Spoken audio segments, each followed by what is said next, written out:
I'll call to order the Park and Recreation Commission meeting for today, August 26th. Ms. McGill, will you call the roll? Oh, wait. We will say the pledge first. Ready? Pledge.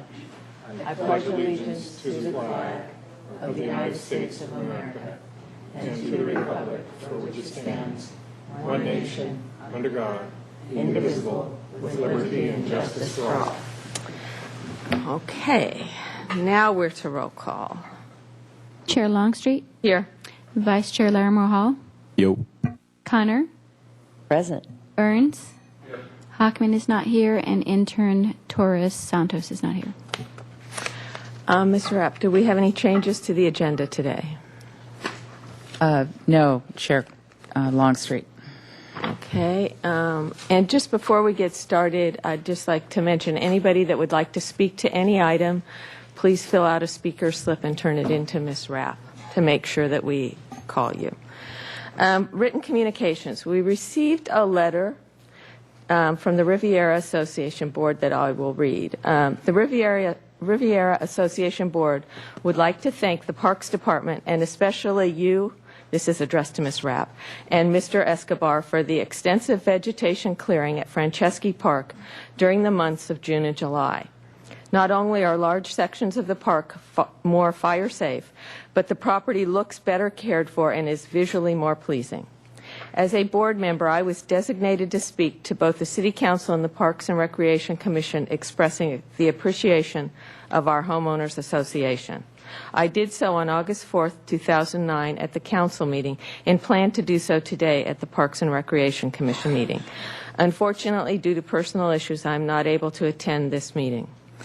Would it be possible and appropriate for you to let the Commission know how much the Riviera Association appreciates all staff efforts at Franceschi Park?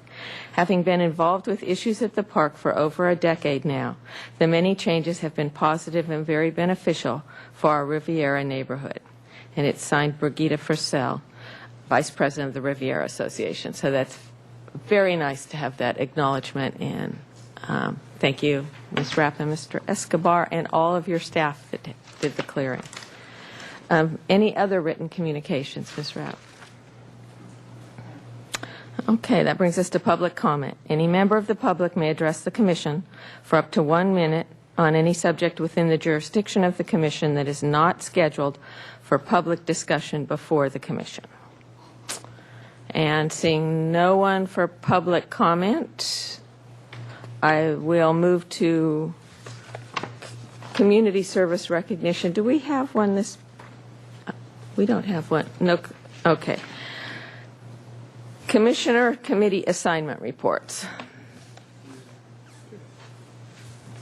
I usually usually Diego tells what's going on with the teen council. I'm not sure why he's not here. They have about 20 members, and they ended up with 3 new members at the last meeting, which were from Dos Pueblos High School. They're looking forward to a very eventful year with a lot of activities they have planned, and unfortunately I kind of don't have a whole lot more detail than that. The Front Country Multi-Jurisdictional Task Force is meeting a week from today, I think at 5 o'clock in this room. We should find out which of the Front Country trails will be reopened, if any. Most of them are, aren't they? Except for Tunnel. And the Santa Barbara Arts and Crafts Show Advisory Committee elected, I believe, 1 new member at the last meeting in the middle of August. And John Granfield is the new committee member. John Granfield. That's what I've got. Okay. Anyone else with any reports? Well, I did attend the Douglas Family Preserve Technical Advisory Committee meeting last month. I also went on the golf tour with the other committees. Very interesting. I don't think any of us quite expected the extent to which the golf course is under construction. But to make all of the projects work and get the most efficiency out of the equipment they have various areas torn up right now. But it is moving right along and should be completed around November. And I would encourage everyone to get out there and look at the work being done. It's going to be very good. And our thanks to the golfers and the staff at the golf course for their patience with this project. It is disruptive to them, and I think everyone acknowledges that. It will be great when it's done, but it's hard right now. And also, Scott Burns and I attended the Park Foundation meeting this month, mostly housekeeping items, I would say, clearing up some bylaws issues and moving forward in that way. But everyone attended who needed to attend to get through to changing the bylaws. So they're moving on some items. Okay. Nothing else. We'll move on to commission and staff communications. Oh, we did that. I'm not really with it today. So Youth Council, if Diego comes in, we will go back to that item. Actually, Chair Longstreet, I actually do have some staff communications for Great. that item. Following up on your comments related to the golf course, we actually, over the last couple of weeks, has been the largest impact of the construction on the golf course, and we have been hearing from a lot of golfers about just what that impact means to them and their golf experience. And so in response to that, we did put into effect as of Tuesday a 20% discount on all the golf fees to just a kind of an inconvenience discount. We appreciate that the course is in a rather upended sense of condition, and sorry, that didn't make much sense at all. But anyway, we have holes that are changed and temporary tees and construction noise and construction fences. We really have a lot of people that are still playing on a daily basis, which we really appreciate. And we've also been working with the tournaments that are scheduled out there. So we're all looking forward to having all of this work done. It will be a fabulous course, just above what it has been before, and looking forward to that. And the other thing that I wanted to share with the Commission, and to let you know that I am going to work towards putting 2 reports on either your September agenda, or one in September and one in October. The city has a training program that is called the City Leadership Academy, and staff within the city were competed for a select number of positions to be part of this Leadership Academy. And as part of their curriculum, we identified projects for them to take on and work on as a team, and they worked over the last year on these projects. And there are 2 projects which are related to the work that the Parks and Recreation Department does, and concerns that the Commission has been involved in over the last few years. First, there was a project on the improving the neighborhood voice and how the city provides services to some of the underserved neighborhoods. And it's very related to the work that we're doing with neighborhood and outreach services.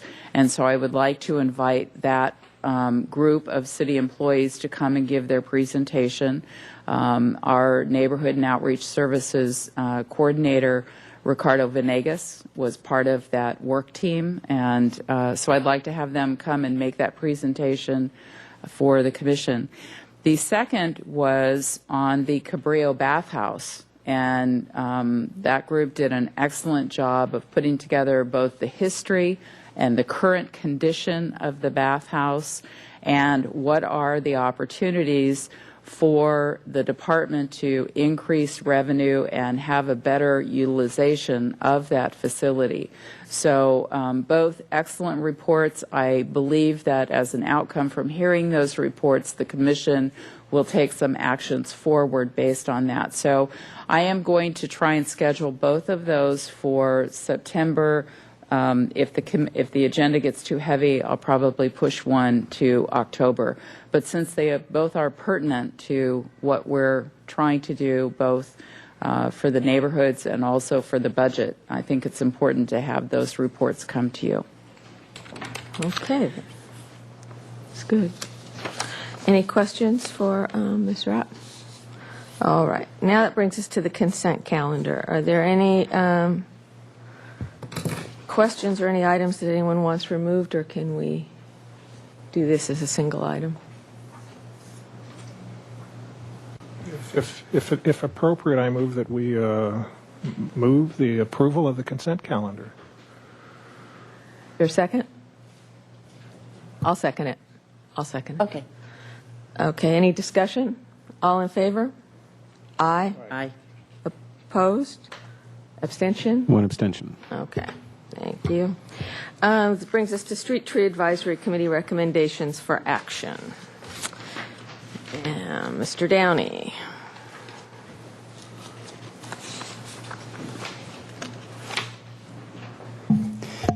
Chair Longstreet and Commissioners, the first item is 1718 Prospect Avenue, a glossy privet. The reasons for removal were that the tree is dying. Tree's planted too deep and it's not doing very well. The designated species is jacaranda for that section of street. However, this is one of several of this species in a row, and the Street Tree Advisory Committee determined it would be appropriate to replace with the same kind of species. Street Tree Advisory Committee and staff recommend approval on the condition it is replaced with another glossy privet planted at the appropriate level.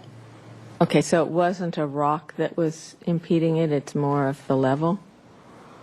Chair Longstreet, the tree was planted too deep. That's the only thing I can determine that's causing it to not do well. I did not find any evidence of a rock. Yeah, it's just that was what was in their application, was that it was planted over a large rock. Okay. Questions for staff? Are there questions or comments? Motion? I move we concur with the Street Tree Advisory Committee and approve the removal. Second. Okay. All in favor? Aye. Opposed? Okay. Brings us to B1. Item B is 1294 Bellevue Drive. It's 2 lemon bottle brush trees. The reasons were that the trees are messy and aren't consistent with the proposed landscape plan. The lemon bottle brush are the designated species for that street, and the trees are fairly healthy. The Street Tree Advisory Committee and staff recommend denial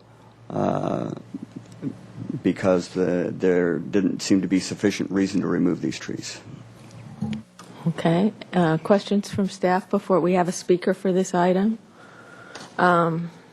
David Brown, would you like to come up and state your name and tell us? My name is David Brown, and I'm the landscape contractor representing the homeowner, the Mikos. And as duly noted, those trees are extremely messy. It's my understanding that in that neighborhood, maybe not necessarily on that street, but in that neighborhood, there are replacements they're using at this point. I think there are the Chinese pistachio is being used to replace those. There have been some replacements done on Portosuelo, and I actually requested to replace them with replace these with flowering plum, the prunus, the Crowder Vesuvius, and would be willing to accept the Chinese pistachio as a replacement as well. These trees are just extremely messy, And I don't know who in the neighborhood is happy. I've had a number of comments now that the posting was on the trees and that there was going to be a review of this. You know, neighbors saying, what do I do to get those trees taken out of my property? So I don't want to open a Pandora's box for you, but you know, those trees are actually in marginal health. They've been pruned and you know, turned into kind of lollipops. And you know, I would just really request that you know, I don't want to counter the staff's recommendation, but some alternative to those trees. And you know, we were willing to replace them at the owner's expense. We had suggested using 24-inch box flowering plum. We'd be willing to do the same with the Chinese pistachio. But Thank you. thank you. I mean, this is a designated street tree, so, Yes, Chair Longstreet. I mean, if the neighborhood wanted to get together and request a street tree designation change, they could do that.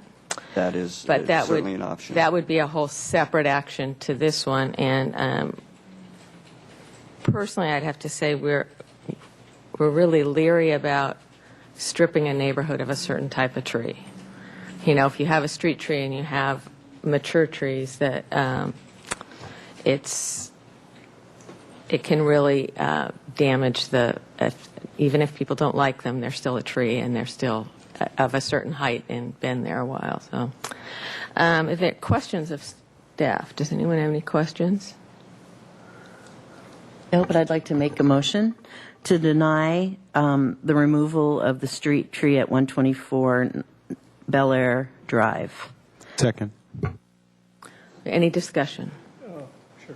Okay. Yeah, I went by and looked at it, and it just seems to be a nice tree in a nice neighborhood, and I couldn't see any real reason to change. But I think that if the entire neighborhood decided to change, I would go along with that recommendation. But I'm against. I'm going to deny this. Okay. I'll call for the vote. Yeah. All in favor? Aye. Aye. Opposed? Okay, that passes, and it is appealable to City Council within 10 days. All of our decisions are. That brings us to C. Chair Longstreet, the next one is 835 Deer Path Road. There are 6 blue gum eucalyptus along the roadway on Eucalyptus Hill side of the property. The reasons were for view, fire danger, and danger to the electrical lines. The applicant is a neighbor across the street from these trees. The applicant had submitted a petition from several of the homeowners. She had also submitted supplemental petitions from other neighbors. That totals 9 of the homes along that section of Eucalyptus Hill that have signed a petition wanting the trees removed. The Street Advisory Committee noted there is at least one raptor's nest in one of the trees. They determined that removing portions of the trees that are underneath the electrical lines might be appropriate. Edison has and will continue to maintain the safety of their lines, whether these trees are removed or not. The trees can be trimmed to improve view, although it won't be a significant improvement.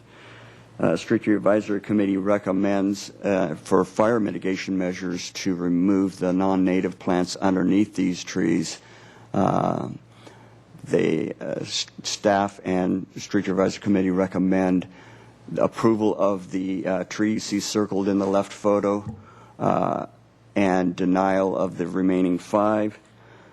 This slide illustrates the view that the trees obstruct. I circled the one on the right because there are other eucalyptus trees in the pictures and it was hard to tell. So just to clarify, the one that's circled in the right is the one that is being recommended to be removed? Chair Longstreet, Commissioner Hall, the one on the right I circled for clarity so that you could see the trees that we're talking about. In the previous slide, the one circled in this slide is the one that the Street Tree Advisory Committee staff are recommending for approval. The other slide was simply to illustrate the views that might be obtained by removing all of them. The trees are actually in two separate groupings. All but one of the trees are in two separate groupings, so I took photos of the groupings to try and illustrate that. You said the applicant is not the owner of the property, but a neighbor? Chair Longstreet, that's correct. They have got permission from the owner to remove these trees if they are approved. Okay. And another follow-up question. You've mentioned that the owner can remove other non-native screening plants, and those are trees or bushes or shrubs or just on your report. Chair Longstreet and Commissioner Burns, the understory trees you see in the photos here, there are trees, there are shrubs, there are other plants. Street Tree Advisory Committee felt that removal of those were more important to the fire safety than the removal of the trees. Would they come back for a separate permit for those, or would that be, with this recommendation, they can do whatever we come up with? Commissioner Burns, I would consider these shrubs, all of these shrubs, and would not need to be approved by this commission. Are there other questions of staff? Okay, we have, I think, two speakers for this item. Fiona Fitzherbert, you'd like to come up and no, you can't talk from back there. It has to be on the record. What? Oh, Homer to. Okay, Mr. Smith, come on up then. Then you'll be followed by Fiona Fitzherbert. Is it on? It should be on. Good afternoon, Commissioners. I'm Homer Smith, a resident of 1925 Eucalyptus Hill Road, one of the homes directly across from the site. And we have some other residents here that if you have questions that perhaps I can't answer, Ms. Fitzherbert, her husband, or Mr. Roger Ingram, all other neighbors are here to sign. I take it you've seen our petition, and have you visited the site? I tried to, but I couldn't find it. I'll be honest with you. Okay. I was up there yesterday, though. I saw it over the weekend. Yeah, it's in the area above Alston and below Coronado. Right. And I think, as Mr. Downey said, it's been signed by 9 residents, the petition, 8 houses in a row. And that list includes 3 retired city employees, including the prior certified arborist, Dave Gress, who signed it. We're here because we've been evacuated twice in the last 10 months. Eucalyptus Hill last burned in the mid-1970s. The trees are not native, and they're a fire hazard. When we evacuated from the T-fire, we heard eucalyptus trees popping and going up in ash on Sycamore Canyon Barker Pass. It was 1 hill away from us. We're concerned, and we're willing to spend our money to remove the 6 trees in the underbrush to make it fire defensible. I have asked Deputy Fire Marshal Jim Austin to visit the site. He did, and he reported to me that the area desperately needs to be made defensible. I would point out that the raptors are gone from the one tree. There was Cooper hawks in a nest in one of the middle trees. They're now all gone, and they've been gone for about 2 to 3 months. If we're denied our permission to remove the trees, then we're asking that the city, because these trees are in the city right away, that the city bear the responsibility to fire up, to follow the fire recommendation and make it fire defensible and reduce the fire hazard.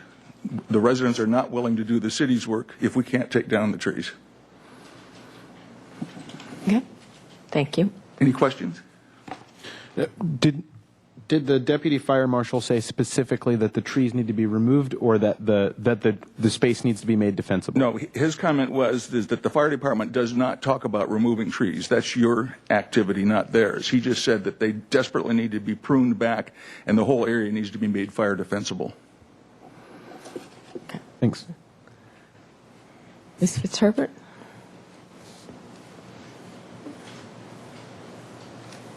Good afternoon. I just wanted to clarify the photograph, the second photograph.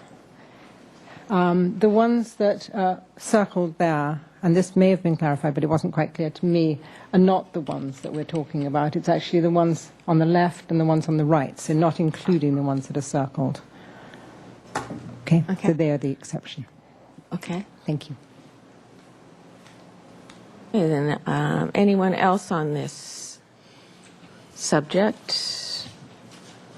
Okay, seeing no one, we'll bring it back to the commission. Questions for staff? Any?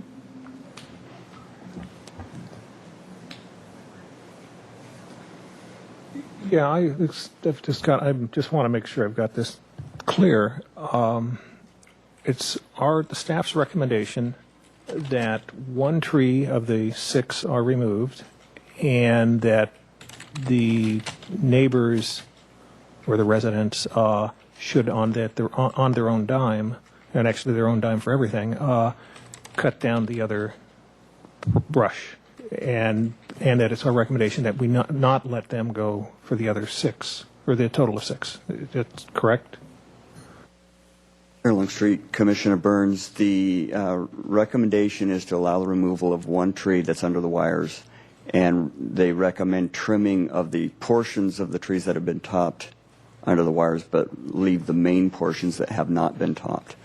The undergrowth, in our opinion, creates a fire ladder situation, which would then put the eucalyptus trees at jeopardy of burning.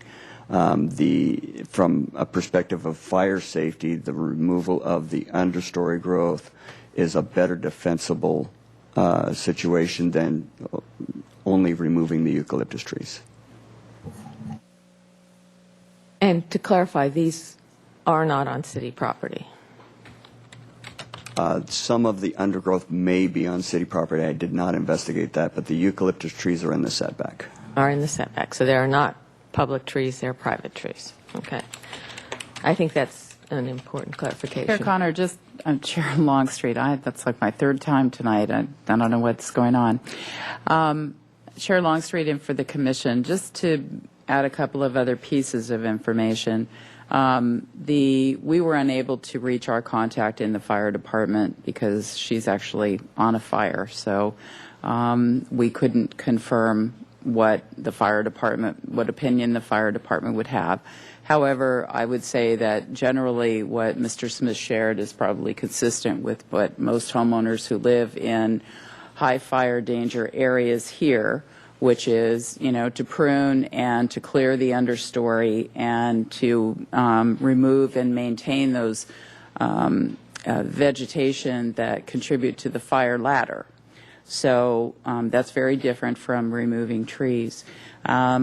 The position on the eucalyptus trees being more explosive in a fire, that would be something that we would need to have some direction from the fire department on. It's I think they'd have to talk about that. And also, Mr. Smith said that if the commission denied the removal, that that group of homeowners would then file, I don't remember the exact words, but come back to the city and say it's in the right-of-way, you need to do the brush clearance. And that would have nothing to do with the commission. And in fact, if the brush is in the right-of-way, it may be something that is a further discussion with the fire department. So I just wanted to clarify that for the commission, that that's not really something that we would have any oversight of at all. Okay. Thank you. Questions, comments?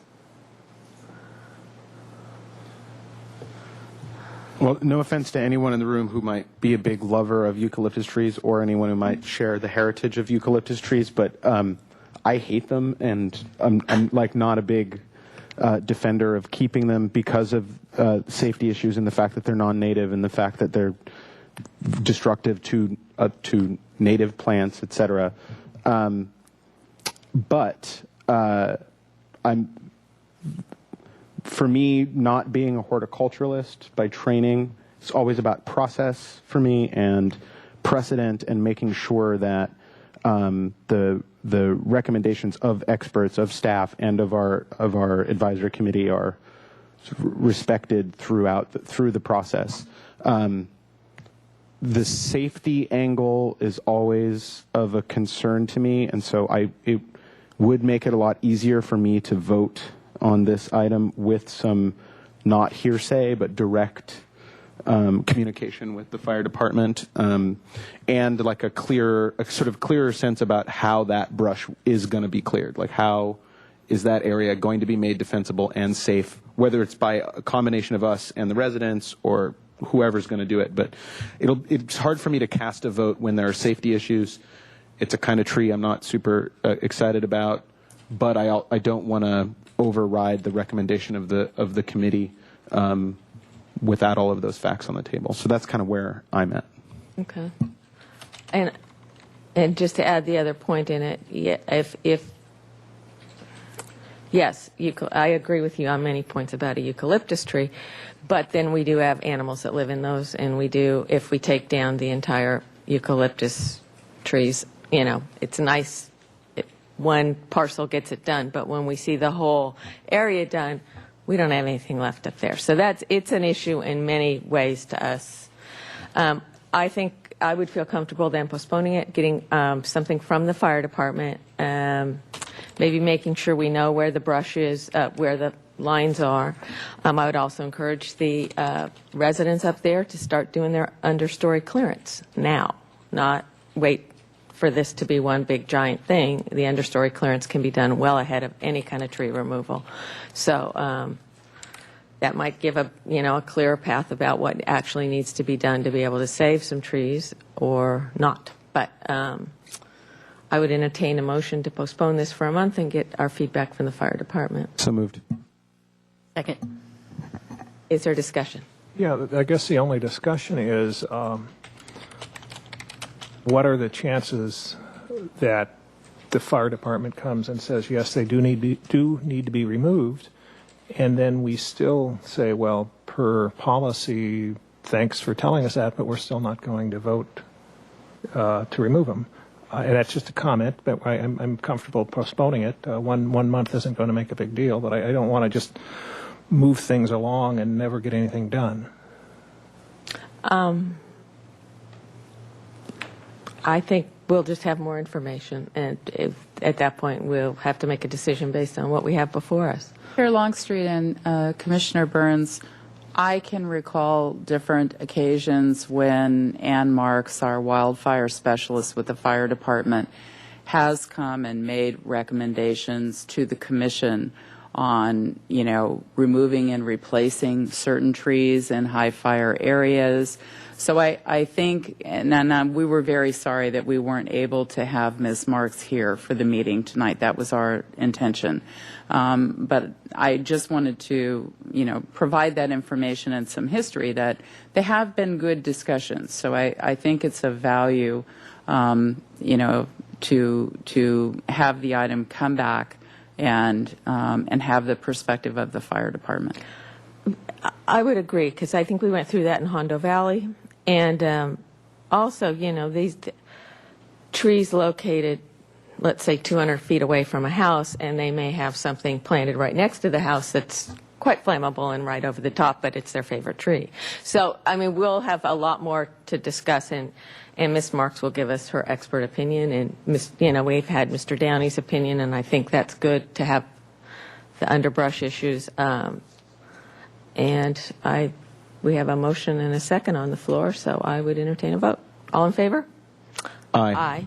Opposed? Okay, and we will see you next month. I think that gives us all. I'd encourage the entire commission. Maybe we can get some tips from Mr. Downey on where to park to figure out the trees. Okay. Daraka and I will go up and look at those. Okay, that brings us to item D. Chair Longstreet and Commissioners, next item is 102 West Pedregosa Street. It's a very tall windmill palm. The applicant is required as part of improvements to the property to widen the driveway.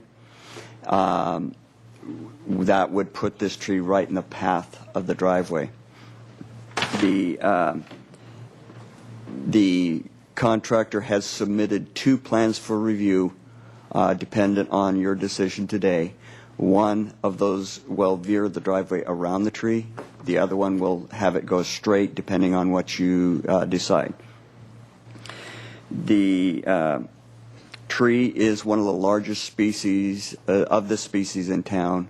It is, in fact, larger than any the city actually owns. The Street Advisory Committee determined that this was quite the specimen tree because of its size. The Street Advisory Committee, therefore, and staff recommend that this be approved on the condition that the tree be relocated on the property. Wow. Okay. We have no one to speak to this issue. Are there questions of staff? Yes, I had a question. When you're relocating a tree such as that, the specimen, what's the chances of it being okay in the long run? Chair Longstreet, Commissioner Connor, the tree relocation is done all the time. One of the most successful plants to relocate are palms. If they take a large enough root ball when they relocate it, the chances are extremely high that it'll be successful. Thank you. All right. Any other questions? Have a motion? Move to concur with the Street Tree Advisory Committee's recommendation to approve the removal of the setback tree on the condition of it being moved. Second? Okay. Any discussion? All in favor? Aye. Opposed? Passes unanimously. And that brings us to E. E1. This item is 3665 Sunset Drive. It's a Cedrus Deodar cedar. In the photo, it's the one with the arrow pointing to it. There are 3 on the property. He's only requesting this one tree be removed. The reasons for removal is because it was uprooting a fence, some brick walkway. It poses a fire danger due to debris that falls on the roof and its proximity to the roof. And he's had some plumbing issues. I discussed the plumbing issues with the owner. And at one point, his water supply line broke and that side of the house flooded. That has been corrected. I was unable to determine how that occurred. The water supply line doesn't go in on that side of the house, but it may travel in that part of the house. I don't know. The Street Advisory Committee determined the reasons were not sufficient for removal, and Street Advisory Committee and staff recommend denial. Okay. And we have a speaker for this item. Angelo Brombal. Mr. Brombal, would you come up, please? I planted that tree about 50 years ago. There are 2 trees, similar trees remaining. One was a volunteer, but it's not shown. It's away from the house. It has created some problems, as he well described, and it's lifting up sidewalk, and it is also torn somewhat the fence that adorns that. The persons nearby have asked me, when are you going to take the tree down? Because they don't like not being able to see the mountains nearby. The real problem is the water line that goes into the house has flooded the house at one time. It is corrected, but we fear that roots can penetrate and create a similar problem. Other than that, any questions? Tim Duncan came out to see the property. Is there any questions of Mr. Brumball? Okay, thank you very much.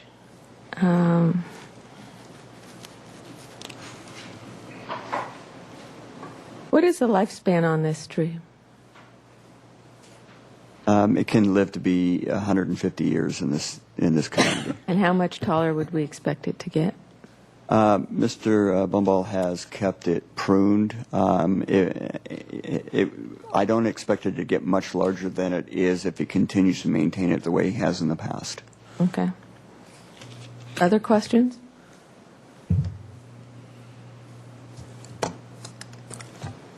Or a motion? Anybody? Yeah, this may not fly. I like the trees, and they're nice trees. But at the same time, having that picture with just one instead of two, as much as it isn't the way I would normally vote, I think I would. How do I put this? I'm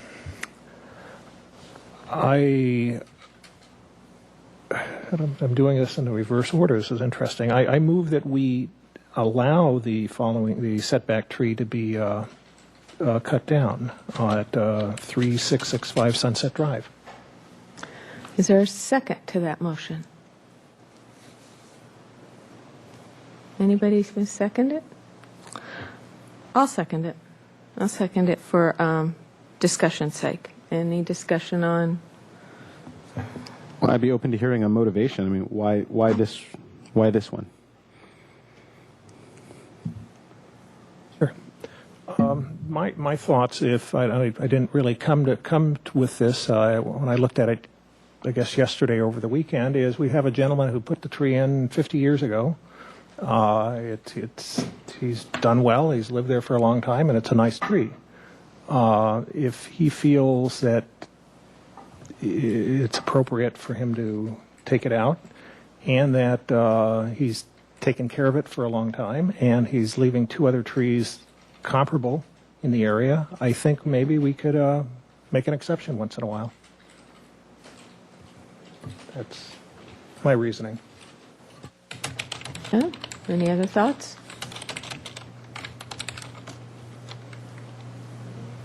Well, I will call for the vote on it. I think I can support it because there are two trees. It seems like a lot of tree in the front yard to me. It seems like a park-sized tree to me. Yeah, that's actually the side yard. It just, It's not in the front yard. that is my only comment. Is it's a lot of tree in the front yard, so or a side yard, and there will still be two trees left that of comparable size. Okay, so I will call for the vote on that one. All in favor? Aye. Aye. Opposed? Nay. Nay. Okay, that did not pass. So I guess we would entertain another motion on Chair that. Longstreet. Yes. In the event of a tie vote under the code, it actually, if a vote isn't, if it isn't approved or denied within 60 days, it is approved by municipal code. So if the vote remains tied, it will be essentially approved. Okay. I will. Huh. That's interesting. It is interesting. Is that approved, that the denial? No, they get their request. The application will be approved. So, I mean, there's four of us here. I don't know that we're going to have a big change. So I guess it stands as a tie vote. Unless they have another motion. And Does it come back to us again?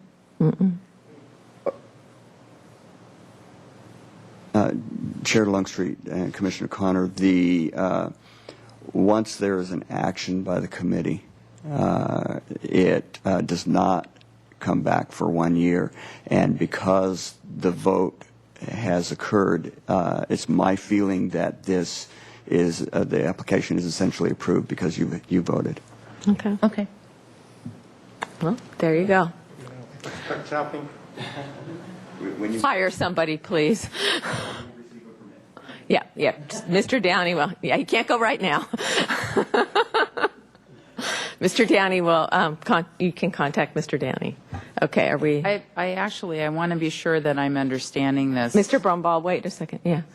I just want to make sure the recommendation from the Street Tree Advisory Committee was to deny the removal. There was a split vote, tie vote by the commission on a motion to approve removal of the tree. Yeah, so I want to confirm that it's the motion that it was the tie vote, which is what goes forward as an approval. If they do not have a majority vote, Chair Longstreet and Commissioners, if you do not have a majority vote within 60 days of the application is deemed approved. Okay. Okay. All right.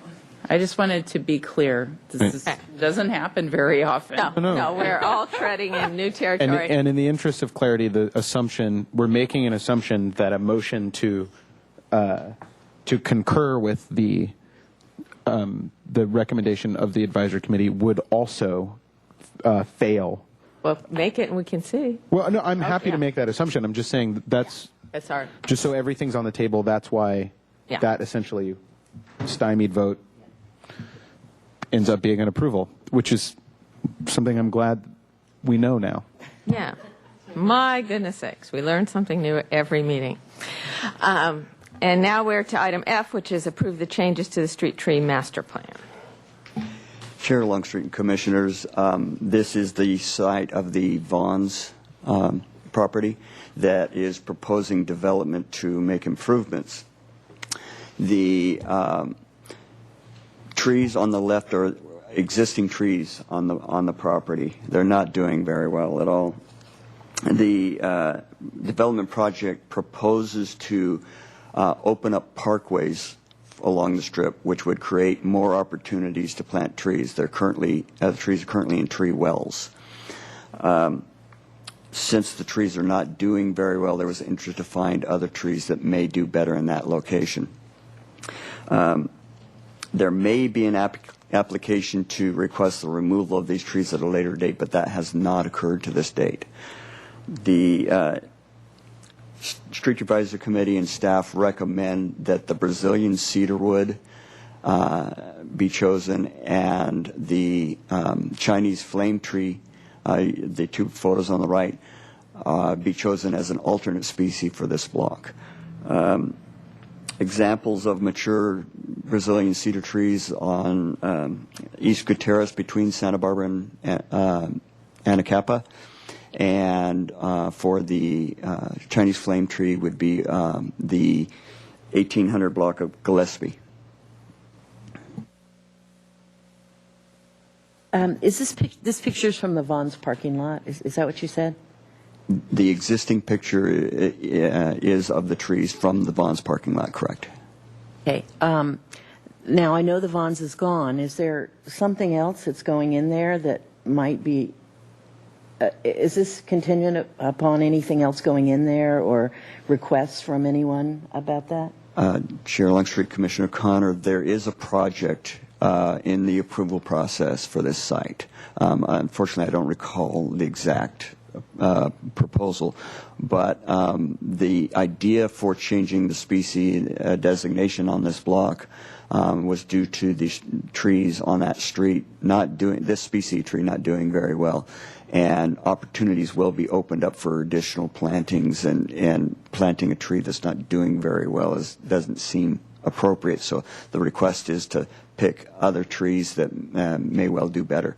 I'm also assured that this project, as it moves forward, will be providing irrigation for the trees. Excellent. Okay, thank you. Okay. I believe there's a large mixed-use project going in on the corner, and I don't know if it goes all the way down to the Vons, but in the parking lot on the corner. Okay. A motion. Yes, sir. I move we concur with the Street Tree Advisory Committee on F1 to change the street tree master plan tree on the 1300 block of Chapala. And I'll second that. Okay. All in favor? Aye. Aye. Opposed? Okay. Passes unanimously. Thank you very much, Mr. Downey. And we learned something new about the street tree ordinance today. Okay, that brings us to, we don't have a lot of people for the, Do we have any? one. So we'll go to the Parks and Recreation budget, item 4. Chair Longstreet and Commissioners, I wanted to just do a quick recap of the work that we began at our August 5th work session on the budget. And so I'm just going to go through these things quickly just to confirm the direction that we're going in, and I have some updates on the budget. So at the August 5th work session that we held at the Carrillo Recreation Center, I provided at that time the status of the anticipated reductions that the department would be facing in our current year, fiscal year 10, and anticipated for fiscal year 11. We talked about how the department would be approaching the FY10 reductions since we're already in mid-year. And we also spent some time as a group talking about the department mission statement and levels of service and what the priorities are for the services that the department provides to the public, which was really quite a significant discussion and a very good one, and I think it just kind of opens the door for moving forward. And then we talked about next steps. So I wanted to just give you an update. At the time that we had the budget work session, our target number for reducing for the current year was $700,000, considering that we had just cut $1.4 million out of our budget. That was a very frightening number in mid-year. But where we are right now is that all the departments have submitted their proposals. The city administrator and the finance department have identified other opportunities through one-time funds that the council can consider. And so what is being proposed takes advantage of, within the various departments, general fund departments, the current vacancies, which for us, thankfully, we have 5. And then with some other reductions that didn't really have a significant impact on services, we're able to get to our numbers. So this is where we are with what is going to be proposed to the City Council. Basically, that will hold the 5 positions vacant, anticipating that those positions would be deleted in FY11. So we'll have we'll have a full year of savings. We're going to delay some equipment purchases, and the Recreation Division has identified some new programs and new revenue that we will implement now for this year's revenues.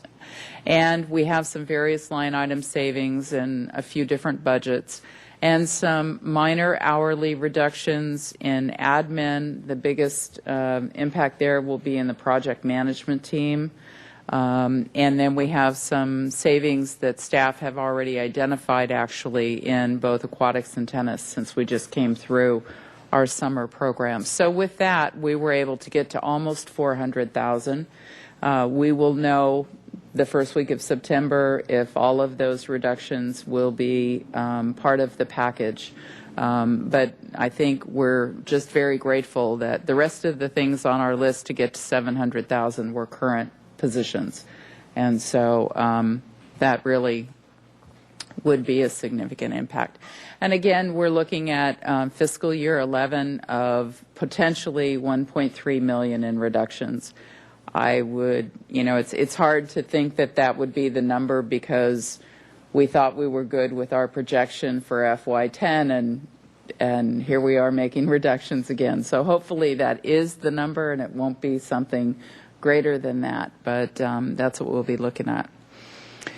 I just wanted to just show the notes that I had from our mission statement discussion. There were, in green, were the specific words or phrases that were discussed that the Commission wanted to revisit in further discussion. But I think that there was also just a general conclusion that it's probably time to revisit the Department's mission statement in the light of having to go through the process that the Commission is going to go through with looking at what are the most important services that we offer. Does this mission statement really speak to those priorities and the breadth of what the Department does? So in our process then, I think we're noting that we may come back to this. Also, it was suggested that we develop a vision statement to go with this mission statement. So I think we'll put that also in our list of things to do. And then we spent some time looking at the prioritization of services. I think everyone in the room acknowledged that this is very difficult and very complex. And I think what we in the beginnings of this, the conversation as we began talking about, the different services, what it really came down to in this discussion was that it's not really prioritizing according to the value of the service to the community, but for the Commission, it's more about prioritizing how the general fund subsidizes different programs. And that's really the discussion of the prioritization. And I'll just broaden that so that people have a better understanding. A adult recreation program that fully covers its own costs and in some cases generates net revenue back to the department to help provide other programs is a valuable service. And so as we're looking at prioritizing, it might end up at a lower priority, but that's really more a discussion of how much general fund subsidy are we going to use to support that program. Thus, should all of those kinds of programs be required to generate net revenue or something, that kind of discussion. But it was an interesting, as the conversation grew, that was an interesting observation. And through the discussion, the objective is to develop a policy document which will guide decision-making in the future, and that would include staff, the Park and Recreation Commission, and City Council.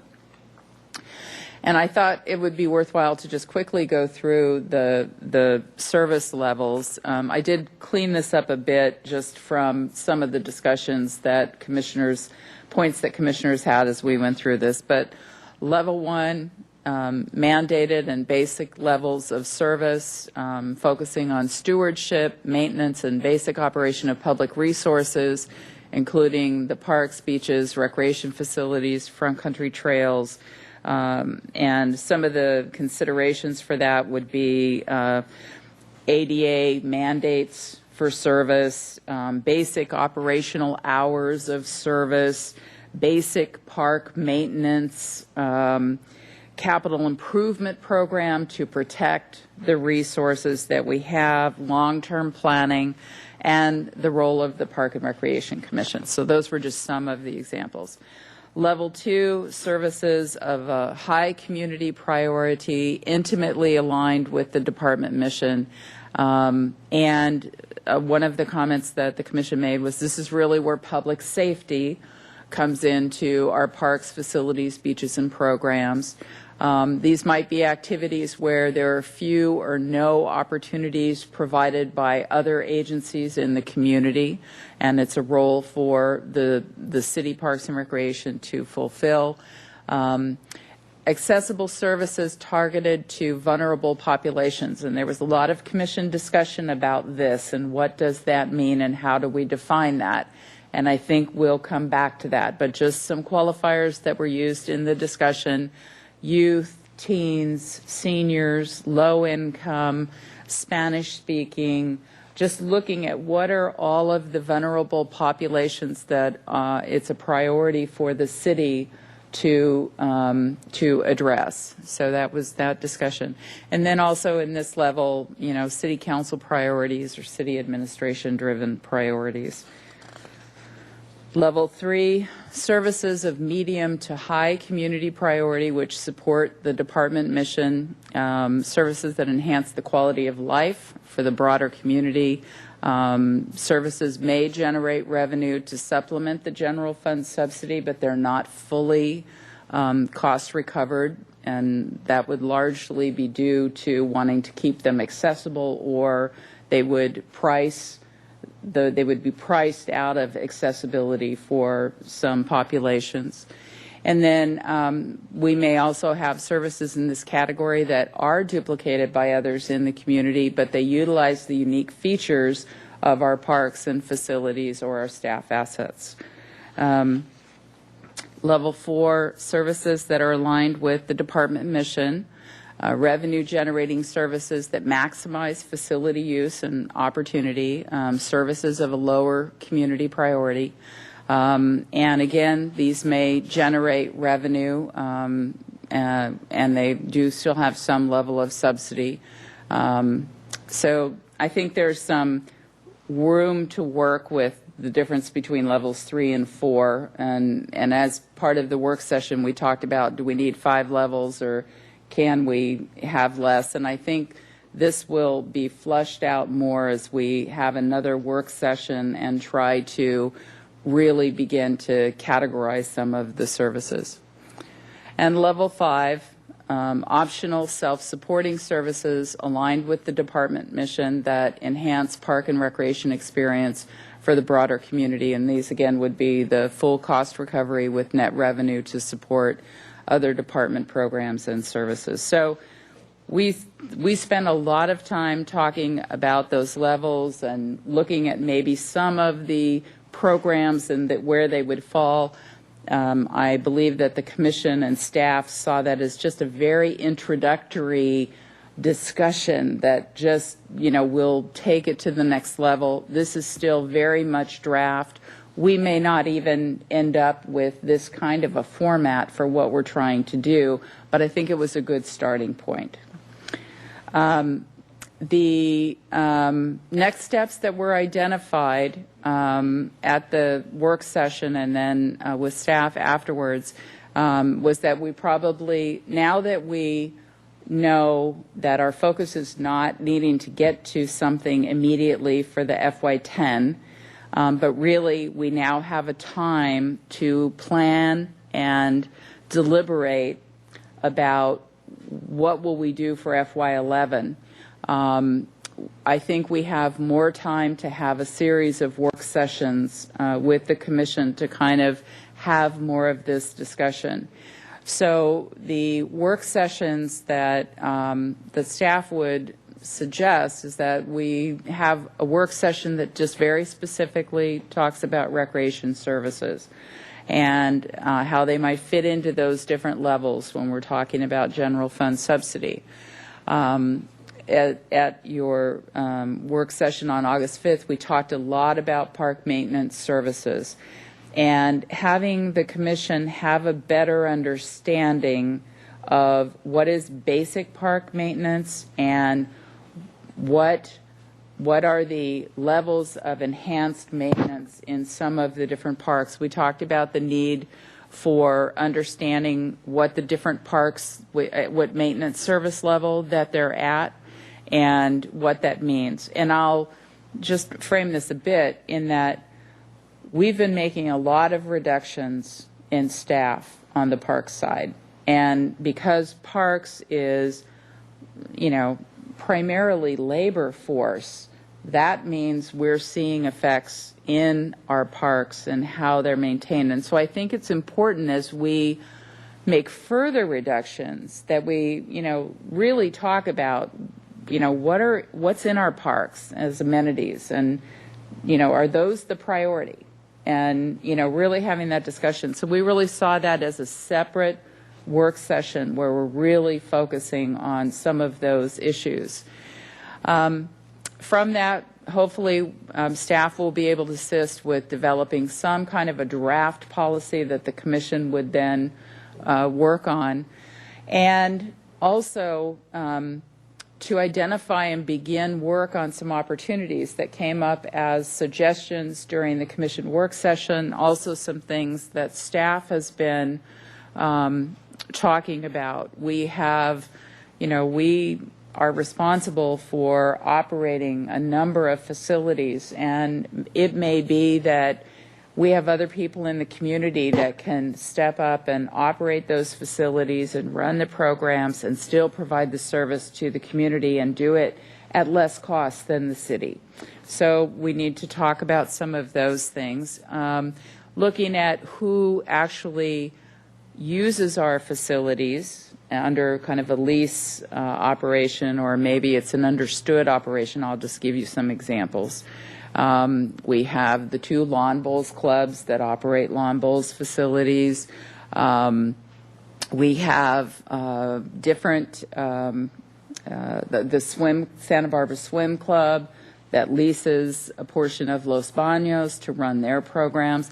So I think having some of those discussions and just comparative services and looking at that. And then, of course, we have talked about the program shifts to other organizations, and the city doesn't have to do it all.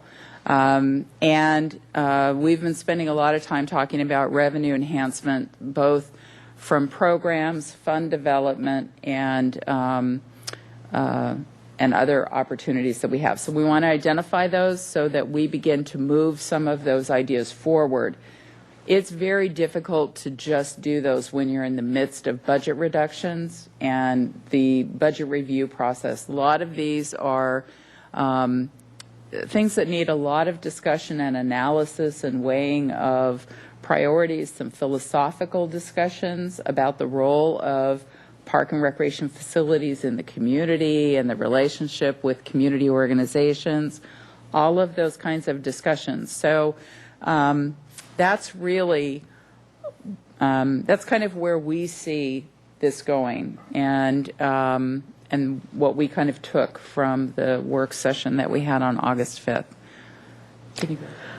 I have a question. Yes. On to park maintenance. I know that Santos has levels of maintenance. Do we have the same kind of levels of maintenance for the trees in our parks?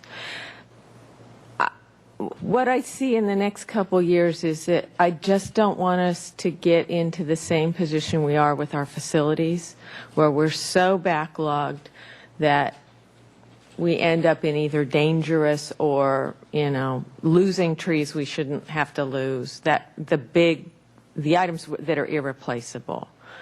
So I'll speak for Mr. Escobar, and he can add to it, or Mr. Downey. I don't believe that we have designated levels, but we do have staff making decisions on the priorities for how we spend our limited funds.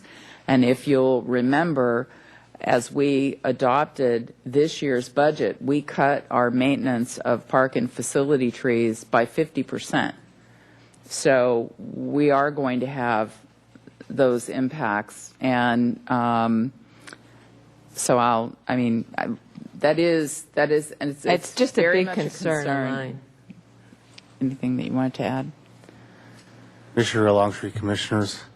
Mrs. Rapp is correct regarding our 50% reduction, and Mr. Downey and myself, we do go through and identify trees that need to be serviced on a emergency basis or on a regular basis. So we'll continue to do that and review our facility and park trees as needed. So, but it is a budget windfall, and it's a difficult decision on the trees that get pruned and don't get pruned throughout the year. Thank you. Yes. So obviously it would be ridiculous to ask for a list of 12,000 trees, each one designate, with like where they fit on a priority. But it actually, I think, would be, just to follow up on what Chair Longstreet was saying, it would be helpful for us, I think, to see both in terms of street trees that the city is responsible for maintenance on, and for park and facility trees, even some kind of tiered, whatever system that you guys use to make those decisions about prioritization, for that to be broken out for us as well, with even like numbers of trees that fit into the sort of different levels of prioritization. What's the criteria you use for making those decisions, et cetera, I think would be really helpful for us. Chair Longstreet, Commissioner Hall, regarding park trees, we do have an unofficial tiered system. It's 2 tiers. First priority is safety. We take care of the safety needs of any trees that are in an area where somebody might populate. And secondary is aesthetic and long-term needs of the trees. So we do prioritize it based primarily on safety. Okay. All right. So I wanted to revisit our timeline, since now we have a little bit more time to spend on this. And this is preliminary, so I'm sharing this to see if we're on track. August through November, I see that as the time for commission deliberation and recommendations to staff. And from November to January is when staff is knee-deep in developing the preliminary budget that will go to the city administrator. And that doesn't mean that we aren't starting now, actually, with our budget development, because we are doing a lot more fiscal analysis. And we know we have to have a lot more information and analysis before we get to this next level of reductions. From February to March, we turn in our budget to the city administrator. This is a very different year. We have a number of seats that are open on the city council. We're anticipating that we'll have new council members that will come on board in January, that I think, we've been talking about. They really are going to need to have the opportunity to talk about priorities. And, we're trying to work that into the process that we have to go through in order to get to releasing the budget in the middle of April, which is non-negotiable. We have to do that. So the city administrator is working to develop some kind of a budget work session that he would do with the council probably in late January, early February.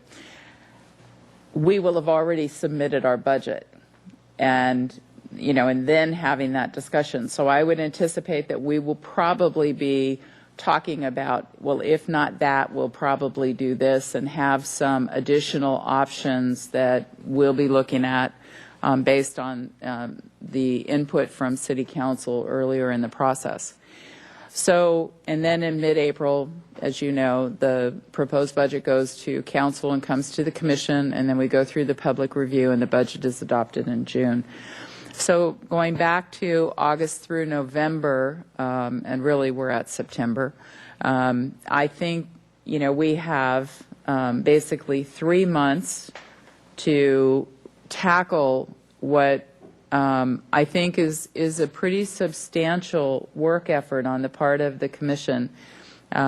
We will, as staff, begin to put together some formats and discussion points and things for you information for you to have, and to try and get at how best to get our hands around helping you have that discussion and deliberate on the priority for general fund subsidy. So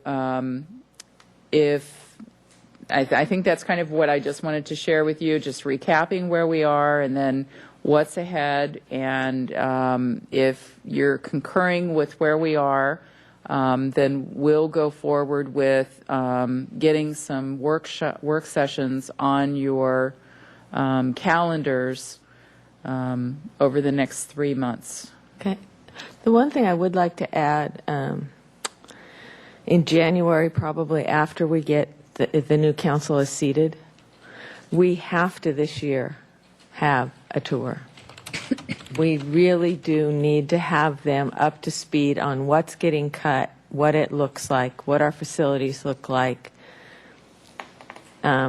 We each, just all of it. Because if we have even 3 new members, it's important. I mean, I just think about after so many years how much I learned going out every time, and so let's make sure we have that done. On that one, I think, and all of the commission needs to go too. We'll have potentially 1 new commissioner, and possibly if it passes, we may have 3 new commissioners. So, Party. Yeah, it'll be a good time for all of us to visit some areas. Are there any questions of staff? Is this? I actually have a question. I'm sorry, on the timeline. If you could just go back. It doesn't actually need to be up. Where in the timeline is do the advisory groups plug in? In April through June. But I would imagine through this deliberation, the commission, this process of the deliberation of, trying to value services and prioritize what the commission is going to recommend to the council of how the general fund subsidy is spent. I could imagine that, it will be a public process, and I can imagine that the commission may invite both the public and the advisory committees to participate in some discussions. So I think on the front end is where we need more input. And then through the budget review process is really looking and responding to what actually is being submitted. I totally agree, and I would suggest to my fellow commissioners that at our first work session that in addition to, if it's a work session that's mainly going to be about recreation services, that in addition to that, we also have a conversation about how, as Ms. Rapp said, on the front end, we are involving the advisory groups in the sort of big theoretical discussions. One thing that the commission might want to think about, as we were developing the FY10 budget, the commission established a subcommittee, which was Commissioner Larimore Hall and Chair Longstreet. It may be helpful, actually, to have that subcommittee or a subcommittee in a different formation, depending on people's interest and availability, to actually work with staff to plan this August through November. What do we want to accomplish? How do we want to get there? And maybe some of those discussions could actually take place in that format and come back to the commission with a recommendation. And the other player that is going to make a difference is the school district, and where they sit with their budget and subsidy and things like AOK, and are they going to be able to maintain also? We still have not heard anything contrary to the school district continuing to fund the after-school programs at the level that they have been. We are keeping our fingers crossed because we know they have a challenge. Yeah, I think we're all in that, everybody's in this boat together, and it's one of the ones for me that's just so important is the after-school programming, and it is totally general fund subsidized, so. Okay, well, do we want to continue the committee we had, the ad hoc, and work with staff on it? Do you have time for that, or you're? I have time to do either that or the moving on the neighborhood and outreach services stuff. I don't think that I can do both. So if there's someone who would like to sort of help take the lead on structuring our discussion for the next 3 months on the 2011 budget, besides me, I think that would be great. Actually, my background is more finance so I probably should jump into that one. Okay. And the other, just a comment, is economically the leading indicators are showing that the recession is either at the bottom or near bottom, and we're going to get out of the recession. But the problem is most economists feel that fiscal, state, county, local money isn't going to come as quickly as the recession ends. So what we're looking at 2011, we ought to also realize will be probably 2012 and possibly 2013 before we begin to get better here. Although by then the recession should be out of it, we aren't going to notice it at our level. So, but in any case, I will do what I can. Thanks for the upbeat comment, dude. Well, I know. I was hoping this whole thing, the recession's ending, and, I think the state of California isn't going to fix itself real quickly either, and there's a huge impact in this. So, okay, so Scott and I will work with you on structuring that, and thank you for the report.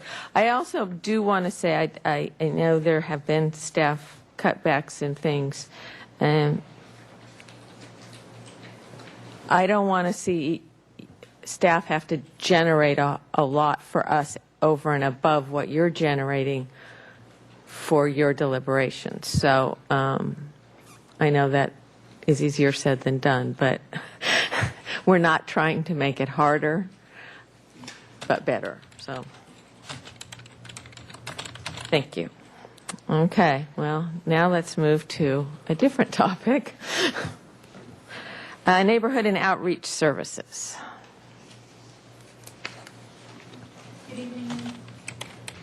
Good evening, Chair Longstreet and Commissioners. I wanted to give you the summer highlights for the Neighborhood and Outreach Services. This list was compiled by Antonio Velasquez, who is the Senior Supervisor of that program. During the summer months, there was about 8,000 citizens served in our mobile pantry, mobile farmers market, and brown bag programs. So each week we see a little increase of families and the number of those served. But that is an immense number, and we're really happy to be able to be a part of that program. The English as a second language program that was housed at the Lower West Side Center was moved to the Davis Center this summer and will continue there. The Job Apprentice program successfully provided work experiences and workshops for 53 youth between the ages of 14 and 21. 20 of these youth were placed in on-the-job training programs in city departments, and 33 of the youth were given stipends to participate in other department skills training programs or community service projects. An additional 58 youth were contacted and also were worked with to provide job-related information and assistance, but they may not have been placed specifically in a program. We are also happy to report that the Santa Barbara Foundation has approved 2 continuing grants for us. $11,000 for the Santa Barbara Arts Alliance activities that serves youth on both the east side and west side neighborhoods. 3 mural and art projects were completed by the Arts Alliance this summer. The Arts Alliance is in place to help prevent further graffiti and vandalism by giving youth an enriching art experience. The projects that were completed were the We Are the Champions mural at the Westside Boys and Girls Club. It is just fantastic if you have not seen it. It faces out to the smaller youth playground area. It is just fantastic.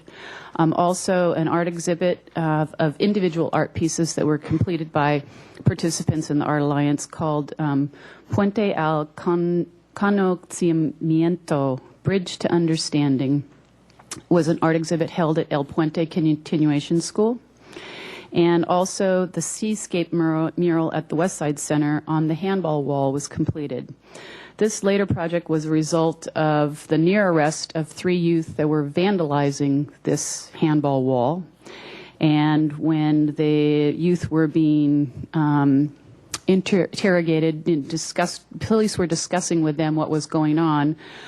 City center staff stepped in and to lend a hand and see how they could help. And eventually it was negotiated. The police decided to turn the youth over to the center staff. And in the agreement that the youth would be involved in an art project or in some retribution for the vandalism that had occurred.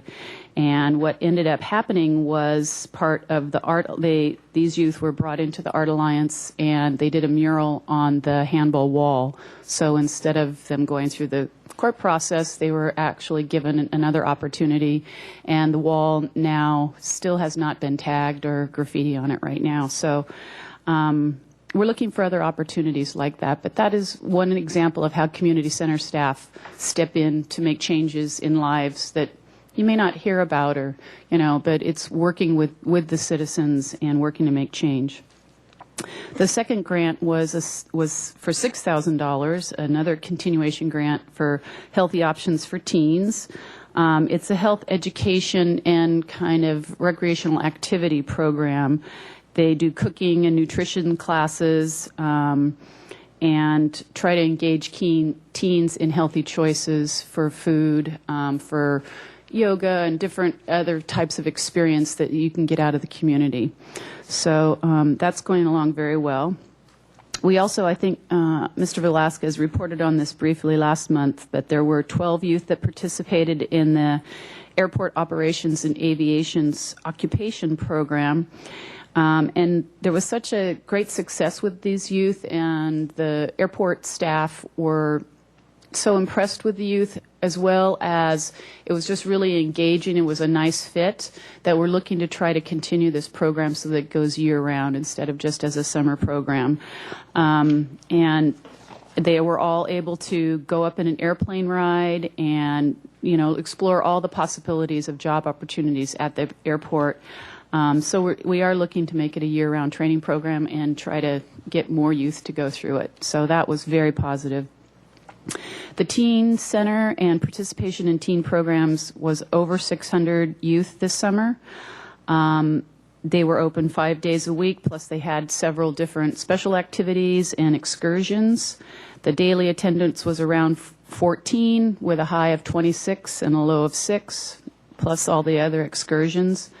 We were also hosted a professional development day with 13 other youth-serving agencies. It's a way for the other teen serving agencies to get together and share ideas. There was 40 different people in attendance. We now call this group the Santa Barbara Teen Coalition. So it's a group of teen agencies coming together to help share resources and collaborate for new activities and new programs.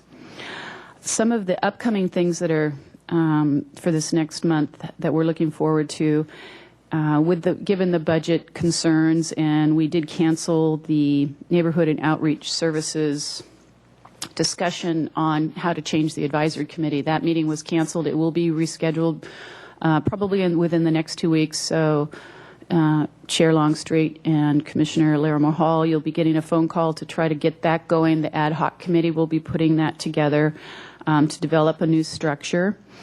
We also are focusing on our teen collaboration program, collaborative programs, and our outreach to teen agencies, and what can they bring into our community centers, and ways that we can partner with them to increase teen programming at Franklin and the West Side Center, as well as the Teen Center.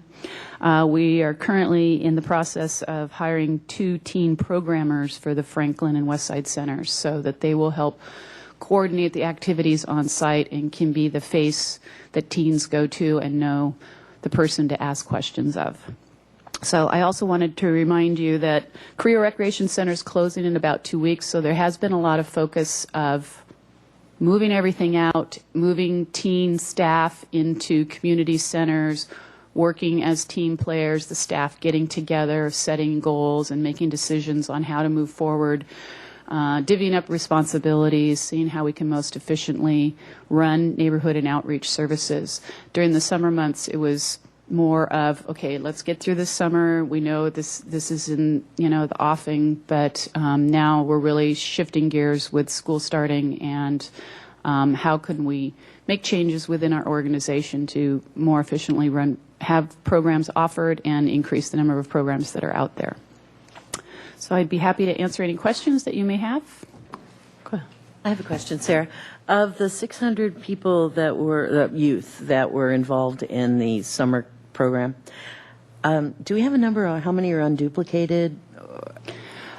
I don't have a number of unduplicated. Those would be duplicated numbers because they just count as it goes day to day. So it's not unduplicated. Question? No.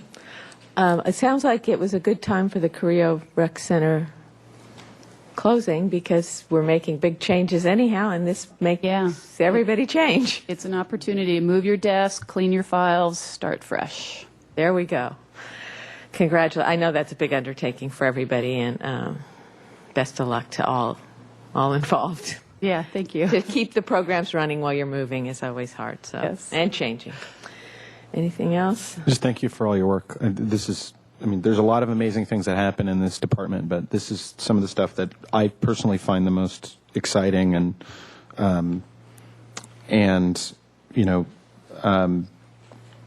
we were just talking about the economy and the budget, and that we're in for a long, difficult haul, and one of the reasons for that is that there's very few opportunities for local government to stimulate the economy, but in fact, moving people into skill categories, giving them skills to join the job market is actually very important for economic recovery and very important for making sure that everyone feels the economic recovery and not just Wall Street. So the fact that we're able as a city to do even a small part in that, even in lean times, I think is crucial and a really good counterpoint to what we know is going to be a lot of rhetoric in an election year that just wants to sort of blame and denigrate young people in this community.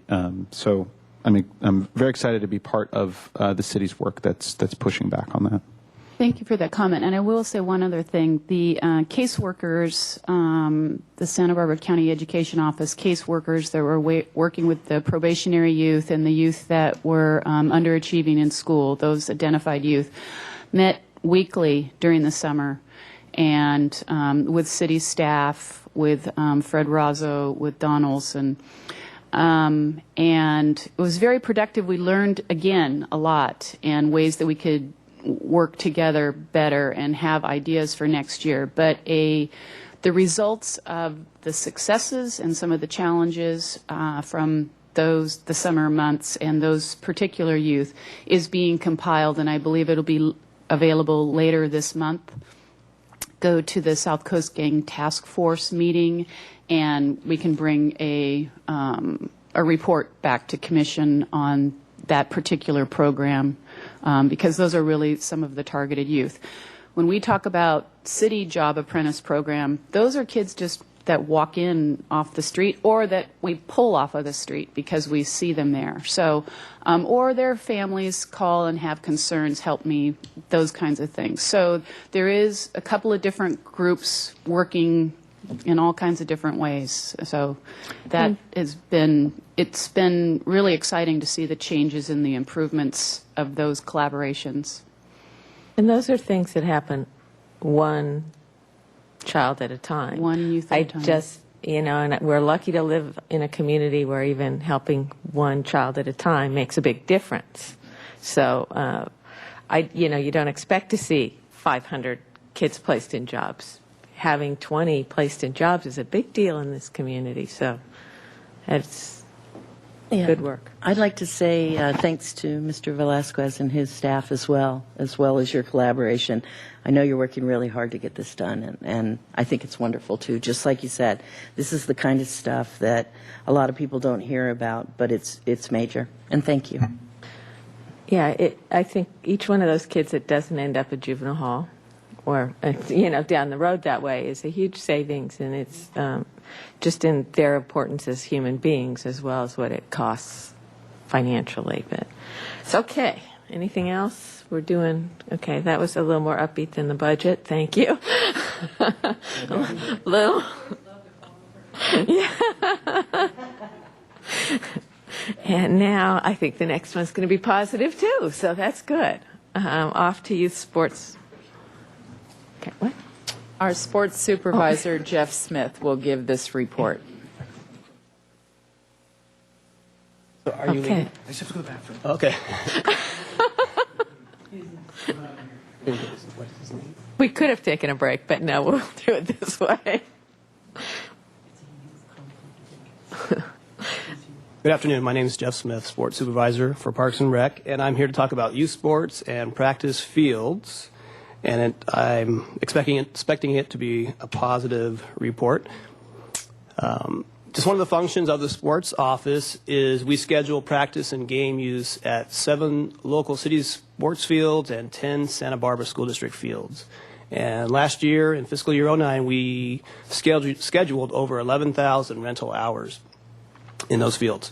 The youth groups that we typically serve each year is AYSO, Santa Barbara Soccer Club, PAL, which is the Police Activities League, YFL, the YMCA, and then our programs as well, the City Parks and Rec. And then we serve adult leagues also in soccer, in city softball leagues, and frisbee, ultimate frisbee leagues, and kickball, and things like that. So we're very busy scheduling field use throughout the year. We do have an office specialist, 2-person, that spends 50% of her time working on these schedules and permits. 25% of her time is also supporting the aquatics programs, and another 25% supporting the sports programs throughout the year. So some of the challenges that we face each year is a high demand for the field use and a limited number of athletic fields. We do have seasonal peaks in field use requests, and we're right in it right now this week. School has started, after school sports are starting. Flag football and soccer are huge in the fall. There are other peaks in spring with pony baseball and city softball and so on, but we schedule fields throughout the year. The only maybe down time would be during summer months when everything is scheduled in advance and we're rolling with summer programs. One of the other challenges we have is receiving field schedule requests from the groups in a timely fashion. Part of the issues that I face each year is just the organization and the fairness of getting the field permits out to the groups. So we are working with groups to make that a little bit better. Another challenge is teams attempting to use the athletic fields and parks without a city permit. It's an ongoing battle year-round with teams that just drop in and use the parks, use the athletic fields. And the challenge is the teams and the leagues that have paid for the field permits, and they're being displaced because of a large number of teams jumping on the fields. Another issue is coaches not understanding where they are permitted to practice on the athletic fields. The fields that we use don't have lines, and don't have painted lines on the field, so using Santa Barbara Junior High as an example, it's just a huge grass field. We give a permit to a team or a league to go out there and practice, and then they just show up and they just start setting up, and they may not be in the right spot. So that can be one of our challenges. And then historically, the Parks and Rec program has discouraged the use of designated passive neighborhood and community parks for practices, team practices and league practices. So that's why we're here today. So this slide is just a resource that we use to identify parks in Santa Barbara that we could open up to other groups, or to groups, youth groups, using for practices. And so one of the things I wanted to clarify here is just to make sure everyone is aware. We designate the parks in 3 different categories. One is passive parks, which are developed parks suited to outdoor recreation such as bird watching, walking, and picnicking. Neighborhood parks, which are small parks serving a limited geographical area and local population. Community parks, which are multi-use parks where special prearranged activities and functions occur. And then we do have a municipal code that states while youth sports practices are not prohibited in parks by the municipal code per se, they are prohibited when such activity unreasonably interrupts the normal use of that facility or creates an unreasonable risk of harm or danger to any person, or will likely cause damage to the personal or public property on or in any city park or beach. So solutions that the Parks and Rec staff came up with were to request schedules earlier from large youth organizations. So we actually started in March of this year for the fall leagues to start communicating and getting in contact with the large youth groups and trying to find out what they were thinking they were going to be needing for fields this fall. Receive and schedule team practices earlier to ensure fairness and improve communication. So once again, just trying to work with all the groups, make sure they get the fields they need, and it's done in a fair process. And then once again, that we can communicate to the leagues and they can communicate to their coaches where they are supposed to be playing and the times, and everybody's on the same page. And one of the things we talked about is implementing a trial period from this point through January 2010, allowing youth sport organizations to practice at designated parks this fall. And park use would be on a first-come, first-served basis. And so those parks would be the community and neighborhood parks, and passive parks would remain off limits.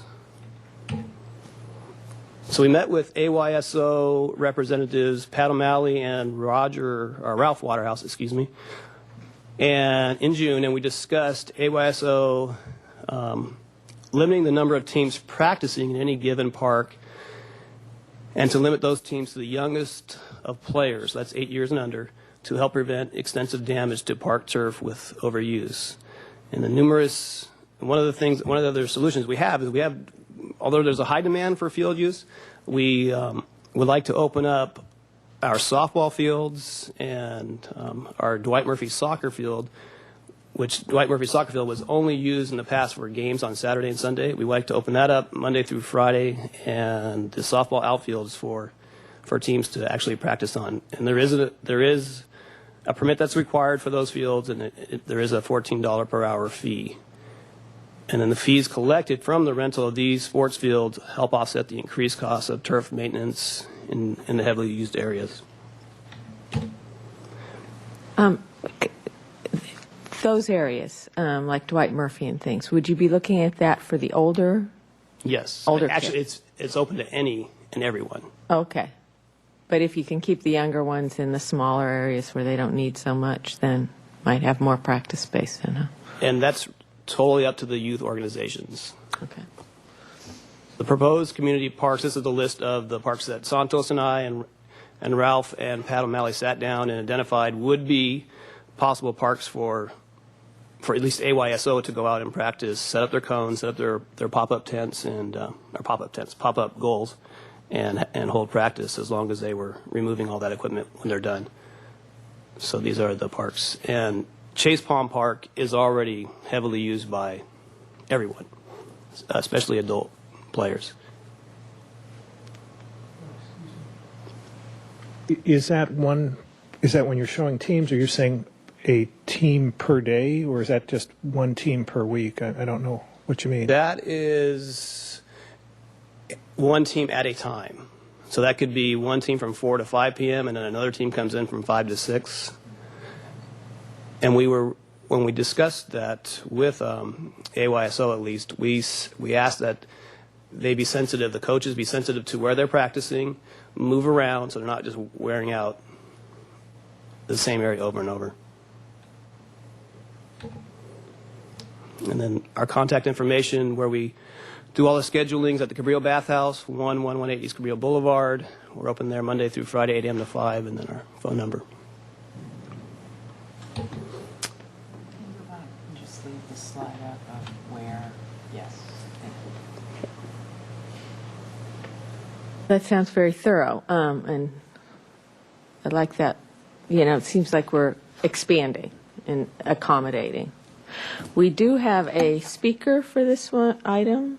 Mr. Maloney, did you want to come up and?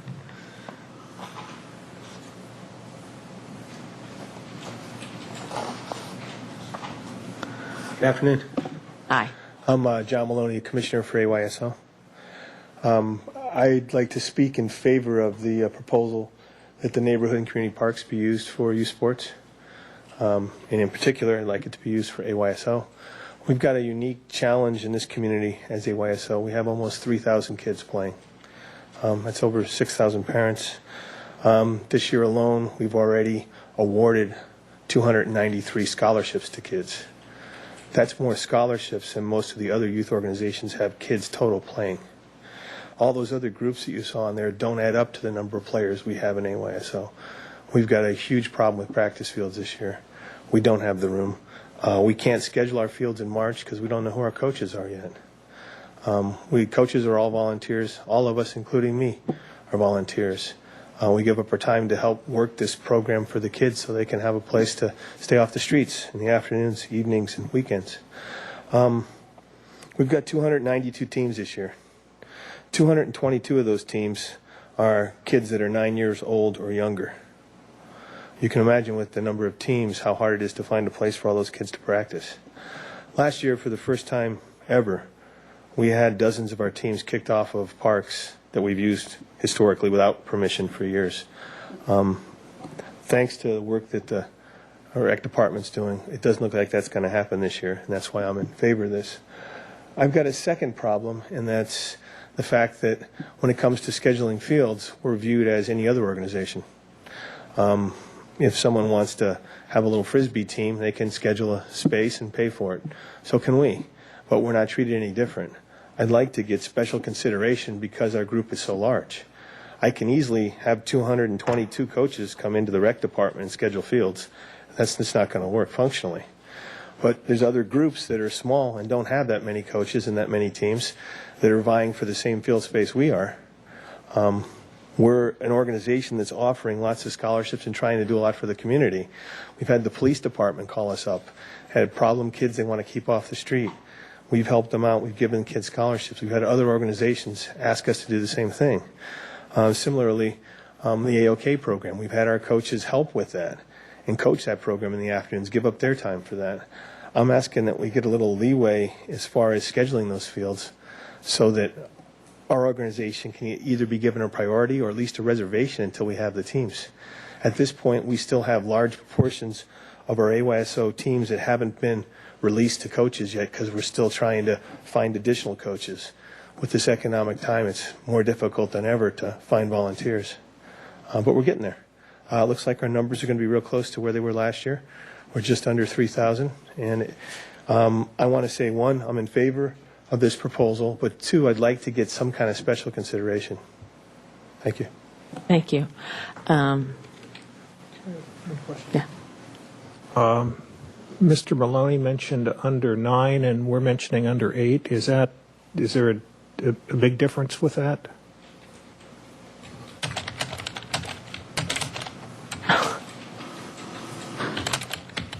Don't take this the wrong way. 1 year.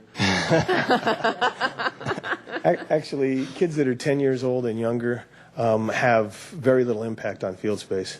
Our games are played on Saturdays for those age groups at Gersh Park. When you go out on Sunday morning and look and see what's happened to the fields, all your trampling's on the sidelines where the parents have been standing. Little kids are so little and their weight is so light that when they cut on the field, it doesn't tear grass like when an adult makes a cut or a move. But you're, I know isn't it 5 and 6 year olds and 7 and 8 year olds? Isn't that your team? How your scheduling goes? We have U5.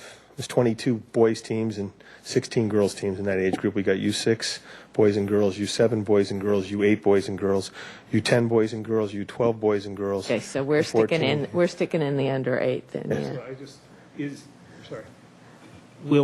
Do you need it for under 10 or is So under 8 passive enough? parks work good for our younger kids. And right now, because our under 10 hasn't been released, but our younger ones have, a lot of them have gobbled up the elementary schools. This particular season, it would be nice if we could have some of our under 10 players on some of the neighborhood and community parks. The under 14, under 12 typically go with their elementary school. Under 14 and our under 16 and under 19 go to places like Elings Parks, Gersh Park. We've used parts of La Colina in the past, La Cumbre, and Santa Barbara Junior High. We rent those field spaces for the older kids because they need a little more space for practice. But U10 and below don't need much of this area in the front here is big enough for a practice for a team at that age group. And while I'm at it, there's one issue I have with Oak Park. There's a sign there that says, in both languages, no soccer playing. And I think the city put it up. It's not in any of the municipal code. I think there's also one at Alameda Park, isn't there? It doesn't identify any other sports, just soccer. It's because that's what we had a problem with. Well, I just drove by there on the way here, and they were playing soccer there anyway. It was Yeah, adults, but that's... Yeah. Okay. And I think that was directed at adults as well. Yeah. It doesn't, may Well, not say there's that. adults playing there this afternoon. So, Yeah, Exactly. that's Right. why it's there. It'll probably stay there, I think. But I can see some problems from some of our parents if the sign's there and we have kids practicing there. We'll have to make sure they know. Yeah. Maybe you could use the word unpermitted. Or would that open up a can of worms? I think if we leave this to staff, I believe the signage is very specific to adult soccer. We'll look at that. The policy was adult soccer, and so, I mean, we spent quite a bit of time looking at this, but we'll look at that again. Okay. And I can appreciate Mr. Maloney wanting to increase what we're putting here as a proposal, as a trial program, from under 8 years old to under 10 years old, 10 years and under. That's what you were asking for, 10 years and under? Under 10 years. So are we talking 10 years and younger? Talking 9 years old. 9 years old. It would be under Okay. 10. Yeah. I think the commission, this is a trial program. Yes, there has been unpermitted use of the parks. I think I would encourage you to be a bit cautious in how far you want to go out until we see how it goes. Reminding you of the complaints that we had that were related to soccer, specifically youth soccer, when we were having the neighborhood complaints about Shoreline Park. There are issues for why the policy was in place. And part of the difference between talking about 5, 6, 7-year-olds playing soccer and 8, 9, 10-year-olds is the velocity of the balls and the more impact on the turf as well. So and for Mr. Maloney's benefit, we've had a lot of complaints from park users about the types of activities in the park and how those things work with all park users. So I just wanted to put that out there for the commission as you're looking at this and making recommendations. And also part of our evaluation of the pilot program will be looking at what is the impact to the park turf, because one of the things that we're bypassing here is the fact that we're not charging fees for the use of those park spaces for practices, where we do charge fees in our athletic fields and all of that. And as was mentioned, that money goes towards offsetting the park maintenance costs. So that's another piece. It's just all part of the same puzzle here. Yeah, did you? I wrote down 292 teams. Then I wrote down 229 teams that are under 222 that are 9 years old and younger.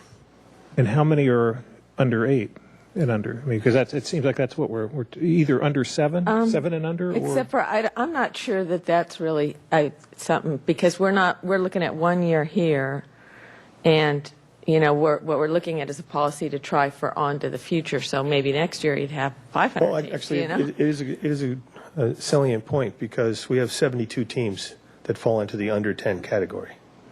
That's a lot of teams to find practice fields for. I thought it was 200 and, There's 222 total teams that are U10 and below.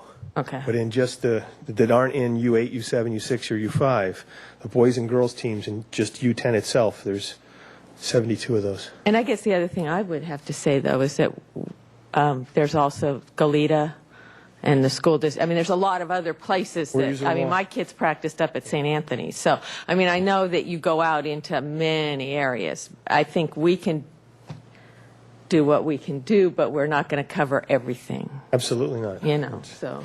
So just as you mentioned, Goleta, about how many are from Santa Barbara zip codes? 70% of our players are from the Santa Barbara area. So of 3,000 players, 2,000 are from Santa Barbara and 1,000 from Goleta? Well, there's some About- from Montecito, and we get a few from outlying communities where people drive into work and their kids practice and play here, but that's about right. So I would like to say one thing. As far as the meeting we had with Ralph and Pat, the way I understood it and the way I listed it here was, I don't know if this is really a factor or not, but it was 8 and under are the way the teams were identified. And that's what Santos and I felt comfortable with as far as those teams going out to these parks. And And I want to support that. I'm totally good with that, but I also have 72 teams I need to find a place for. Right. There's the other. And we do, just to comment on that, we do have space, and we have made a special consideration to AYSO to hold those fields available because we knew this was coming. And so we've been prepared since March to make it happen. Right. We're just We appreciate waiting that. for AYSO to make it happen. Right. So that's, Okay. Waiting for those teams to get released. We need those last few volunteers. Okay, yeah, well, we can't take care of that problem. Well, We are going to deal with what we have in front of us today. Look to me like you could be a coach. No, soccer's not my game. But thank you. Thank you for your time. Appreciate it. So before us, we have this proposal, which I don't believe we need to take action on it. I think it was for discussion today. Is that correct? Chair Longstreet, we are asking you to provide direction to staff. Okay. And I think Mr. Maloney stated also, they're in the midst of getting things underway. So we are looking for you to either concur or to modify what we have proposed, and then we'll go forward and implement the pilot program. Yes, sir. So I'm inclined to be supportive of the pilot program. I'm in general pro soccer, and in any organization that's providing that much recreation for that many people, I think it's in our interest to help them out. Very, very concerned though in terms of the physical impact on the parks, and then it just makes me very uncomfortable to be increasing activity at parks that could have that could produce a lot of wear and tear at the same time that we're holding positions open and we're making difficult maintenance decisions, et cetera. So, I would like to see something a little more,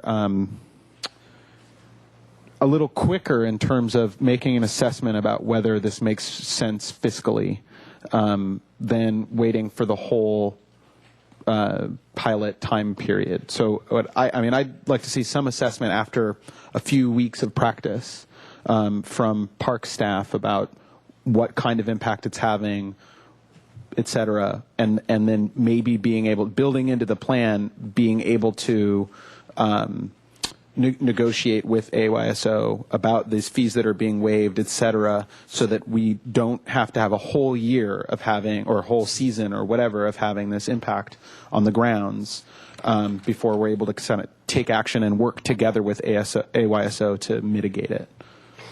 So that would be the only tweak I would want to see. Otherwise, it looks good, and I think it's the kind of thing we should do. I agree. I don't know if we can make it so quick that in 2 weeks or 3 weeks that we can actually have them to see a difference. It may actually be 2 months before there's an actual difference. Because when my son was 6 and 7 years old, they ran around and you couldn't tell. So do we want to ask the them to go forward, or do we want Santos as a comment possibly? Well, one thing before Santos is that we, just to clarify, we are not waiving any fees. And that's why we were looking at these under 8 teams, because they were doing this every year anyways. And we were sending park rangers and staff out to hassle these teams and coaches saying, you're not supposed to be here. So I think this is moving in a positive direction in that regard, that they now will feel comfortable being there. And that's a positive thing. But one other thing I'd like to mention as far as the fiscal impact is that we don't really have the staff to go out and monitor these practices. I'm really depending on AYSO to monitor themselves and to schedule and make sure that there is only one team at a time and so on, so that, and once again, that the coaches are sensitive to the parks and the park users that are just there to stroll and bird watch and whatever else they do. I'm sorry. I guess I misunderstood something in terms of the fee. I think I did too. I'm just, I guess, Santos, as far as us looking at the maintenance costs with the excessive use as compared to the fees that we are getting, and you're saying that they are paying us a fee, correct? No, not for these parks. These are the free These are the little kids that just go to all right. neighborhood That was my parks who have already been doing it, and now we're saying it's okay to be there. Yeah, so I guess the importance of this is to make sure that the impact financially on us at these times is watched. Because as you said, we've cut so much in our maintenance budget, and to increase usage without any kind of monetary benefit is makes me a little uneasy. However, I'm all for kids programs, and hopefully you can work out a good working relationship. But I think we really do have to watch that. Well, I think one thing we can watch or look at is AYSO last year rented out 300 hours of time on school district fields for the most part, and that was a total close to $4,000. So whether they're planning on doing that this year, I'm waiting to see. But I'm sorry. The other thing I just, on a positive note, would like to point out is the more activity we have with this age group and their parents in our parks, the safer our parks are. We have, more eyes and ears, and we have more positive activity. And, we're talking about neighborhood parks that need that. And so, I mean, there's a huge difference between even an 11-year-old playing and a 6-year-old. I mean, they don't have the stamina, they don't have the weight, they can't kick the ball hard enough to hurt anybody. It's all of those things. I think that's well thought out in who you're proposing to put on the fields, and I think it's already happening, as you said, and I think it's what we have parks for. Now, if we do end up in a turf issue, that's a problem, and we're going to have to deal with it. So, but let's hope not. Let's hope we're already seeing it already. Chair Longstreet, Commissioners, in regards to the parks that are designated here, these are parks that AYSO has in the past used as a drop-in basis, and many teams practice here, and our caretakers will be very cognizant of the activities taking place, and they will be telling us in regards to wear and tear on turf areas. And working with Jeff Smith and Mr.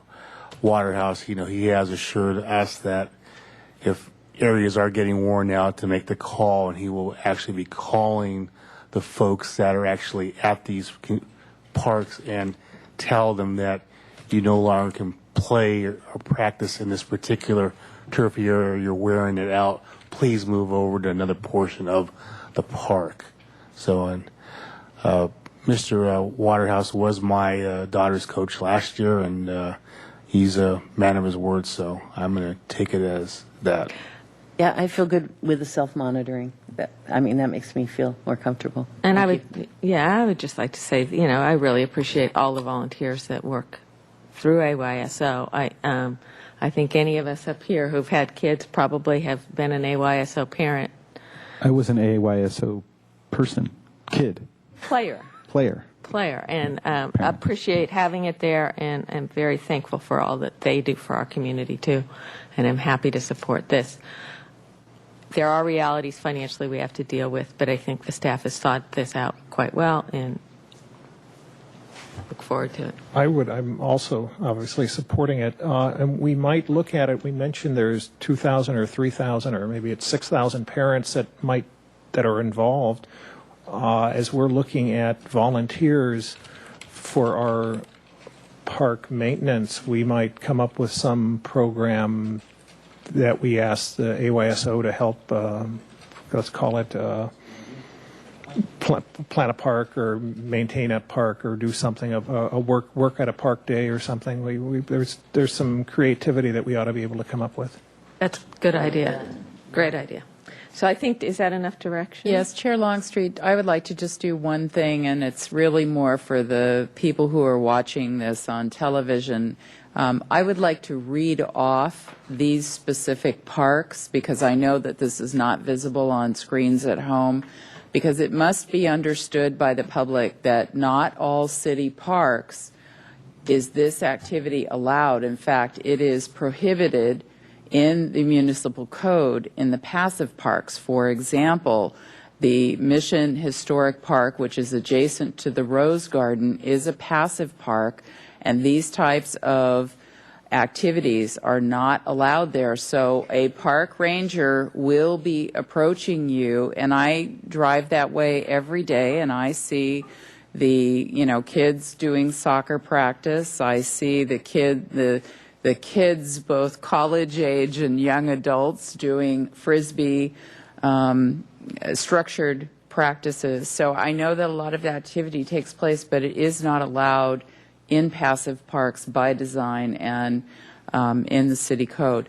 So very specifically, these parks are Bonnet, East Side Neighborhood, Escondido, La Mesa, Los Robles, Plaza Veracruz, Stevens, Willow Glen, Pilgrim Terrace, Chase Palm, Oak, Ortega, and Shoreline. So those are the parks that are being approved for AYSO use for practices for those age group teams. So I just wanted to be clear about that so that people watching from home understood, and I wasn't going to get the call tomorrow about people being stopped by a park ranger at the Mission Historic Park. And that we're not encouraging anyone over 8 to bring their team to these parks, nor are they appropriate for adult soccer, where you drive out the use of the small children and things. So, okay, well, thank you very much for this. This was excellent.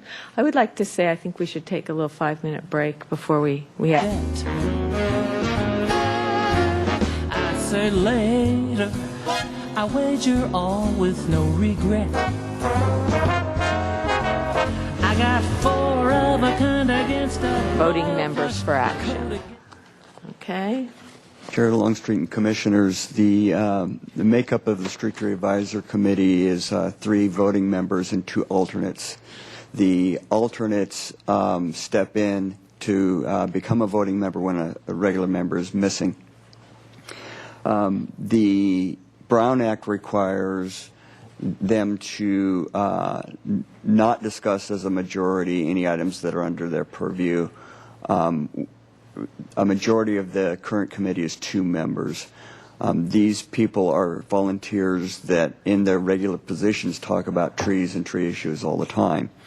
So if 2 members have a conversation about a item that falls under the jurisdiction of their committee, it could be deemed a Brown Act violation. That's the basis for the reason to request increasing the membership, the voting membership. The staff has one minor concern that relates to quorums. If we increase to 5 members, that means that 3 members have to be present in order to act on an item. It's a minor concern for us because if for some reason they can't act on an item, it would only mean that you would not have their recommendation on a street tree issue. You could still act on that street street tree issue without their recommendation. You would have staff's recommendation and could move forward. The benefits, the members could feel free to do business as normal and not create a Brown Act violation. As far as implementation, we're proposing to take the 2 alternate members and make them voting members and eliminate the alternate member positions. One of those members would receive a shorter current term by doing so. I've discussed this with the Street Tree Advisory Committee, the implementation, and they are all in favor of moving forward with this, with the implementation plan. If you have any other questions, I'd be glad to answer those. Any questions for staff? Yes. To reiterate, the advisory committee, existing advisory committee, is in favor of this change, because I know they were waffly on it a couple of years ago. That's correct. The advisory committee supports this recommendation. So I think it's great. The only issue that I would have is I would feel a lot more comfortable in terms of process if the 2 alternate, if this committee appointed the 2 alternate members or anybody as full voting members. The reason being that, in my mind, we are eliminating 2 positions, alternate members, and creating 2 new positions of full voting members. And I feel like it needs to come back to this committee to fill them. That being said, I'm totally of a mind to appoint the 2 alternates who are super qualified to do it. But as a kind of technicality and process, that would make me feel more comfortable.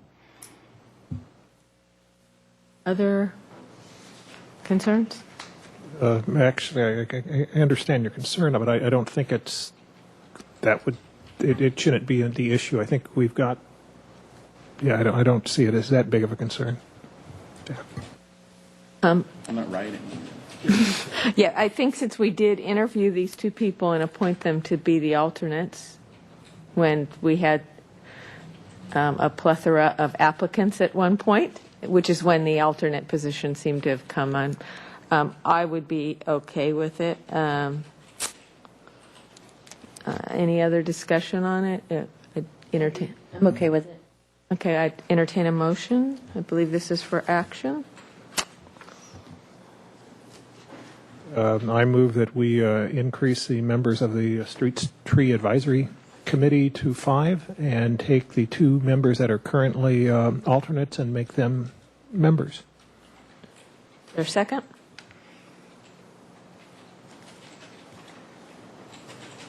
Second. Discussion? Okay, all in favor? Aye. Aye. Aye. Opposed? Abstain? Abstain. Okay. That passes, and we are on to item 8, the commemorative plaque design change for action.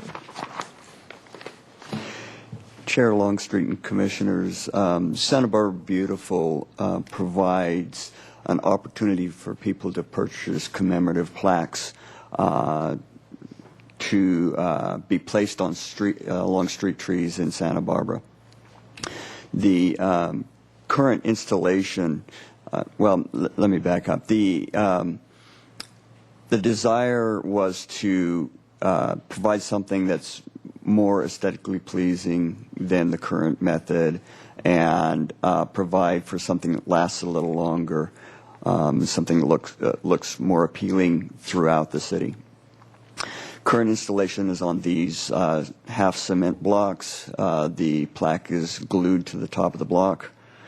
The plaque is installed into the ground, and this is pretty much what you see when you look at it. The glue that attaches the plaque is a bit unattractive, and Santa Barbara Beautiful wanted to make it look better. Some of the problems, debris collects on the top of the plaques as a natural process of people going past. People walk on them. The names wear out. You can't read them any longer. So for those reasons, the Santa Barbara Beautiful developed a design that appears to be sandstone. It's made out of will be made out of concrete poured into a mold. The color goes through the entire concrete. If it gets chipped, it'll still look like sandstone.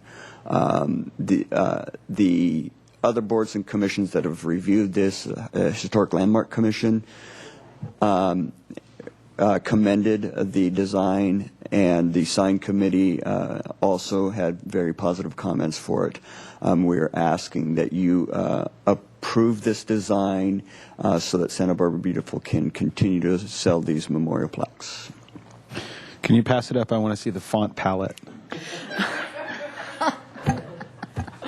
Because I'm a big dork. I say if it made it past historic landmarks, then. I have a question about, in Chase Palm Park, do we have a different kind of... Chair Longstreet and Commissioner Connor, the program for dedication of trees and benches in parks is a separate program that's monitored by the city and would be different than this. The only question that I have, and I'm assuming somebody else has already looked at it and said it's not an issue, is the other ones are kind of flat, so if it's at dark, somebody can walk over them and it's not an issue. Here, if they're going to be raised up 2 or 3 inches, will somebody trip over them? And I'm sure that's been looked at and has been solved, and I don't want to stop the issue. I just want to ask that question. Chair Longstreet, Commissioner Burns, the item you have in front of you will actually be partially installed in the ground. About half of that block will be showing. In many places, the current block is above ground as well. And since it is inside a tree well or a parkway adjacent to a tree, the tree tends to cause people to walk a little farther away, and it really is not a real trip issue. Good. So it's not going to be sitting like this. It'll be half buried and parallel to the ground, flush with it, or not? The angle design is to allow for water and debris to run off, so it will be angled. Okay. But it will be partially in the ground. The other thing I wanted to mention that the current blocks are installed almost completely in the ground, and this installation method will actually provide better rooting surface for the tree and less intrusion to the tree well. Okay, well, I think it looks very nice and is a great improvement over what we currently have with the glue around the edge. So if there's no further comment, I'd entertain a motion regarding the design. I move to approve this beautiful design with very nice font usage. A second. Okay, any discussion? All in favor? Aye. Aye. Opposed? Thank you. I think there will be a great improvement to the area. Great. Okay, that brings us to item 9, the recommended changes to the Park and Recreation Commission Advisory Committee for action. Chair Longstreet and Commission, what we're bringing before you tonight is a recommendation that the Commission take action to dissolve several of the department's 17 citizen advisory committees. And the reason for this is that some of the committees are not functional and haven't been functional for 1 or 2 years.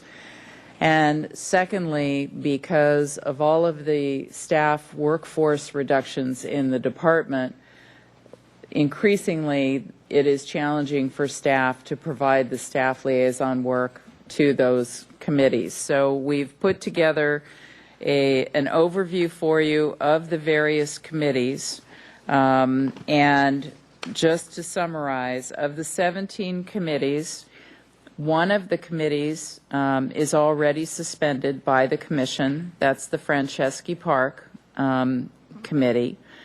There are 6 committees that staff is recommending that be dissolved as a standing committee and meet on an ad hoc basis as needs or issues are identified. So in other words, the commission could decide at any time to create an ad hoc committee to address issues in any of those areas. We are also saying that in some of these cases, staff is already planning to continue with some kind of a networking meeting that involves people important to that particular area of programming. So, and then there are the remaining committees, 4 of which are appointed by the City Council, the 3 community advisory committees, the Creek Restoration Committee, and then also the Santa Barbara Youth Council has a unique status. The commission does not appoint their members. We are not recommending any changes at this time.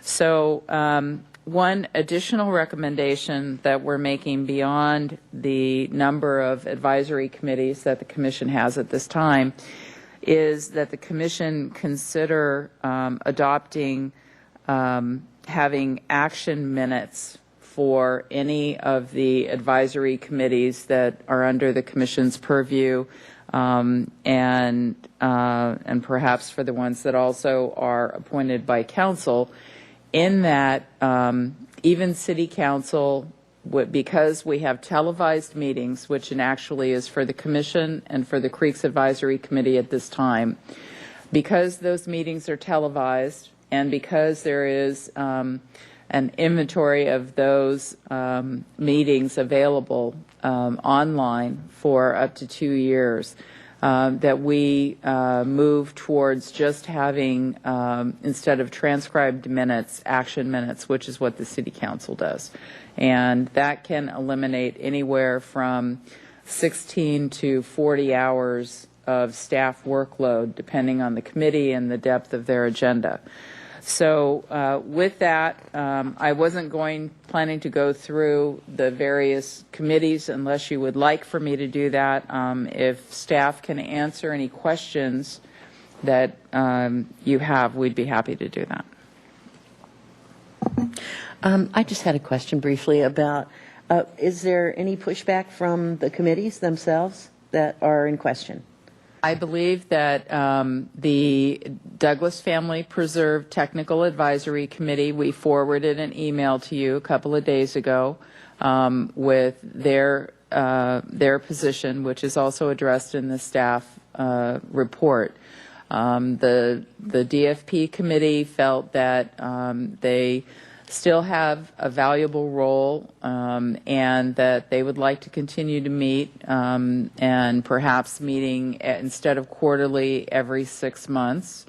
And the staff recommendation is really based on the fact that there's a lot of staff time related to being the liaison and helping that committee with their work, and that we have very little beyond basic maintenance that will take place there. And in fact, basic maintenance at the DFP is impacted as with all of our other parks.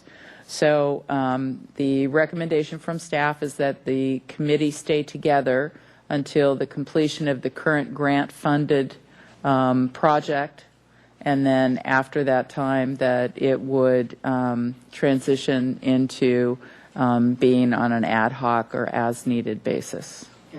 And so that's the only pushback you've... And the other committee that we did not have time to hear from is the Tennis Advisory Committee. The Tennis Advisory Committee has been meeting on a regular basis and informally have let the tennis services coordinator know that they would continue to meet on a regular basis because they enjoy what they do and they're all vested in tennis and all of that. But I'm not sure. I think for the commission, the question is, does it have to be a commission-appointed committee, that requires all the staff associated work to support the committee, or can the committee continue to function in the role that it is without that? Okay. Thank you. I guess my thoughts are we've just done this event or this item with soccer where we're putting it on a trial basis. My feeling is this is something we can do, and then if in 6 months, 8 months, we realize that we need to ramp it back up, that makes sense. If we're talking the Douglas Family Preserve meeting twice a year, which is what they're asking, I don't know if we can keep it. We ought to just keep them as an ad hoc committee, and then there's not as much staff time. And then if it doesn't work out, we can start it back up. So I'm in favor of your recommendations. And I have one question. With Franceschi, we suspended it, and these ones were dissolving. Would we be smarter to take the Douglas family and suspend it after we get done, where we have, my concern with it is that we have a group of technical advisors, some really true expertise in their areas, botany and biology and things. And they are our eyes and ears there. And they're very invested. So I want to keep the interest level with them. And would we be best maybe to take action on that after we finish this next project and then just suspend it for a year and then revisit it? Chair Longstreet, yes, that's a possibility. So I think that you could take that same approach that we did with the Franceschi Park Advisory Committee. Because, the other thing is, if there's an active grant coming up and we want everybody on board and we're going to do a planting, these are the folks that really do offer some expertise. So my recommendation would be that we act on the other 2, 3, 4, 5 for dissolving and take the DFP and suspend it for after the current project is completed. You did mention tennis. Is there any wording we should add to that about tennis, or just know that they're going to move forward with what they're doing because they're enjoying it, and it would also be dissolved? The correct? staff recommendation is to dissolve and allow that, and that group will continue to meet. Staff will continue to outreach to them. Their value is positive, but it doesn't necessarily need to be a Brown Act committee. And I know that they are engaged people, that if there were issues before the commission, they would be coming to the commission. Sure. Okay, great. I agree with the staff recommendation with what BB added about the DFP. Is that a motion?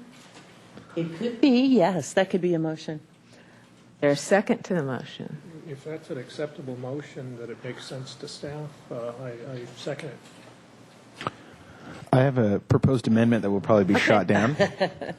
Again, another process tweak, which is just in terms of switching to action minutes. I think that's totally fine.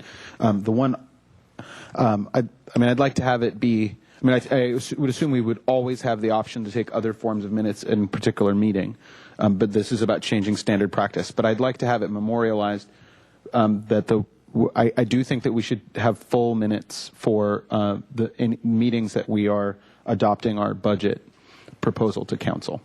So, and I'd like that sort of memorialized in the motion. That we should have full discussion minutes of that meeting. Again, feel free. It's in the air. Feel free to shoot it down. I'm seeing something formulating down there. I want to hear what that. I'm going to ask Ms. McGill to chime in on this. So I'm going to say it, and then you can let me know if I need to modify it, or you can. At any time, and often we do this, just so that you know, when staff, following a commission discussion where you have made recommendations to the Planning Commission, to City Council, we do transcribe and we transcribe that discussion, and then from that we take any comments and put it into that recommendation document. So during any meeting, the commission could ask for those minutes to be transcribed and added to your agenda for the next meeting. It's a matter of us, and Ms. McGill can talk about the process that you would go through, but for a particular item, we could do that. And in some cases, we would want to do that. Staff would probably want to do that where, you're developing those recommendations, because oftentimes we will take 40 minutes of discussion and distill it down into several points to get the information across in the most coherent manner. Yes, that's certainly possible as long as I have the time, that I'm aware of it, so that there's enough time to transcribe them before the packet goes out. So yes, that's certainly a possibility. I mean, Do you accept that? Yes, I accept that amendment. I second the. Okay, so we have the motion, and that makes sense to you, what we've moved. Okay. So any further discussion? All in favor? Aye. Opposed? Okay, thank you. We've made it through that one, too. Why do I sense that we're going to get an email from Steve Forsell, from our old buddy Steve Forsell, at some point about this, involving the Tennis Advisory Committee? I just saw him the other day, and we were at opposite sides of the healthcare protest. He's still hanging in there. Okay, now we are to the election of the chair and vice chair for this year.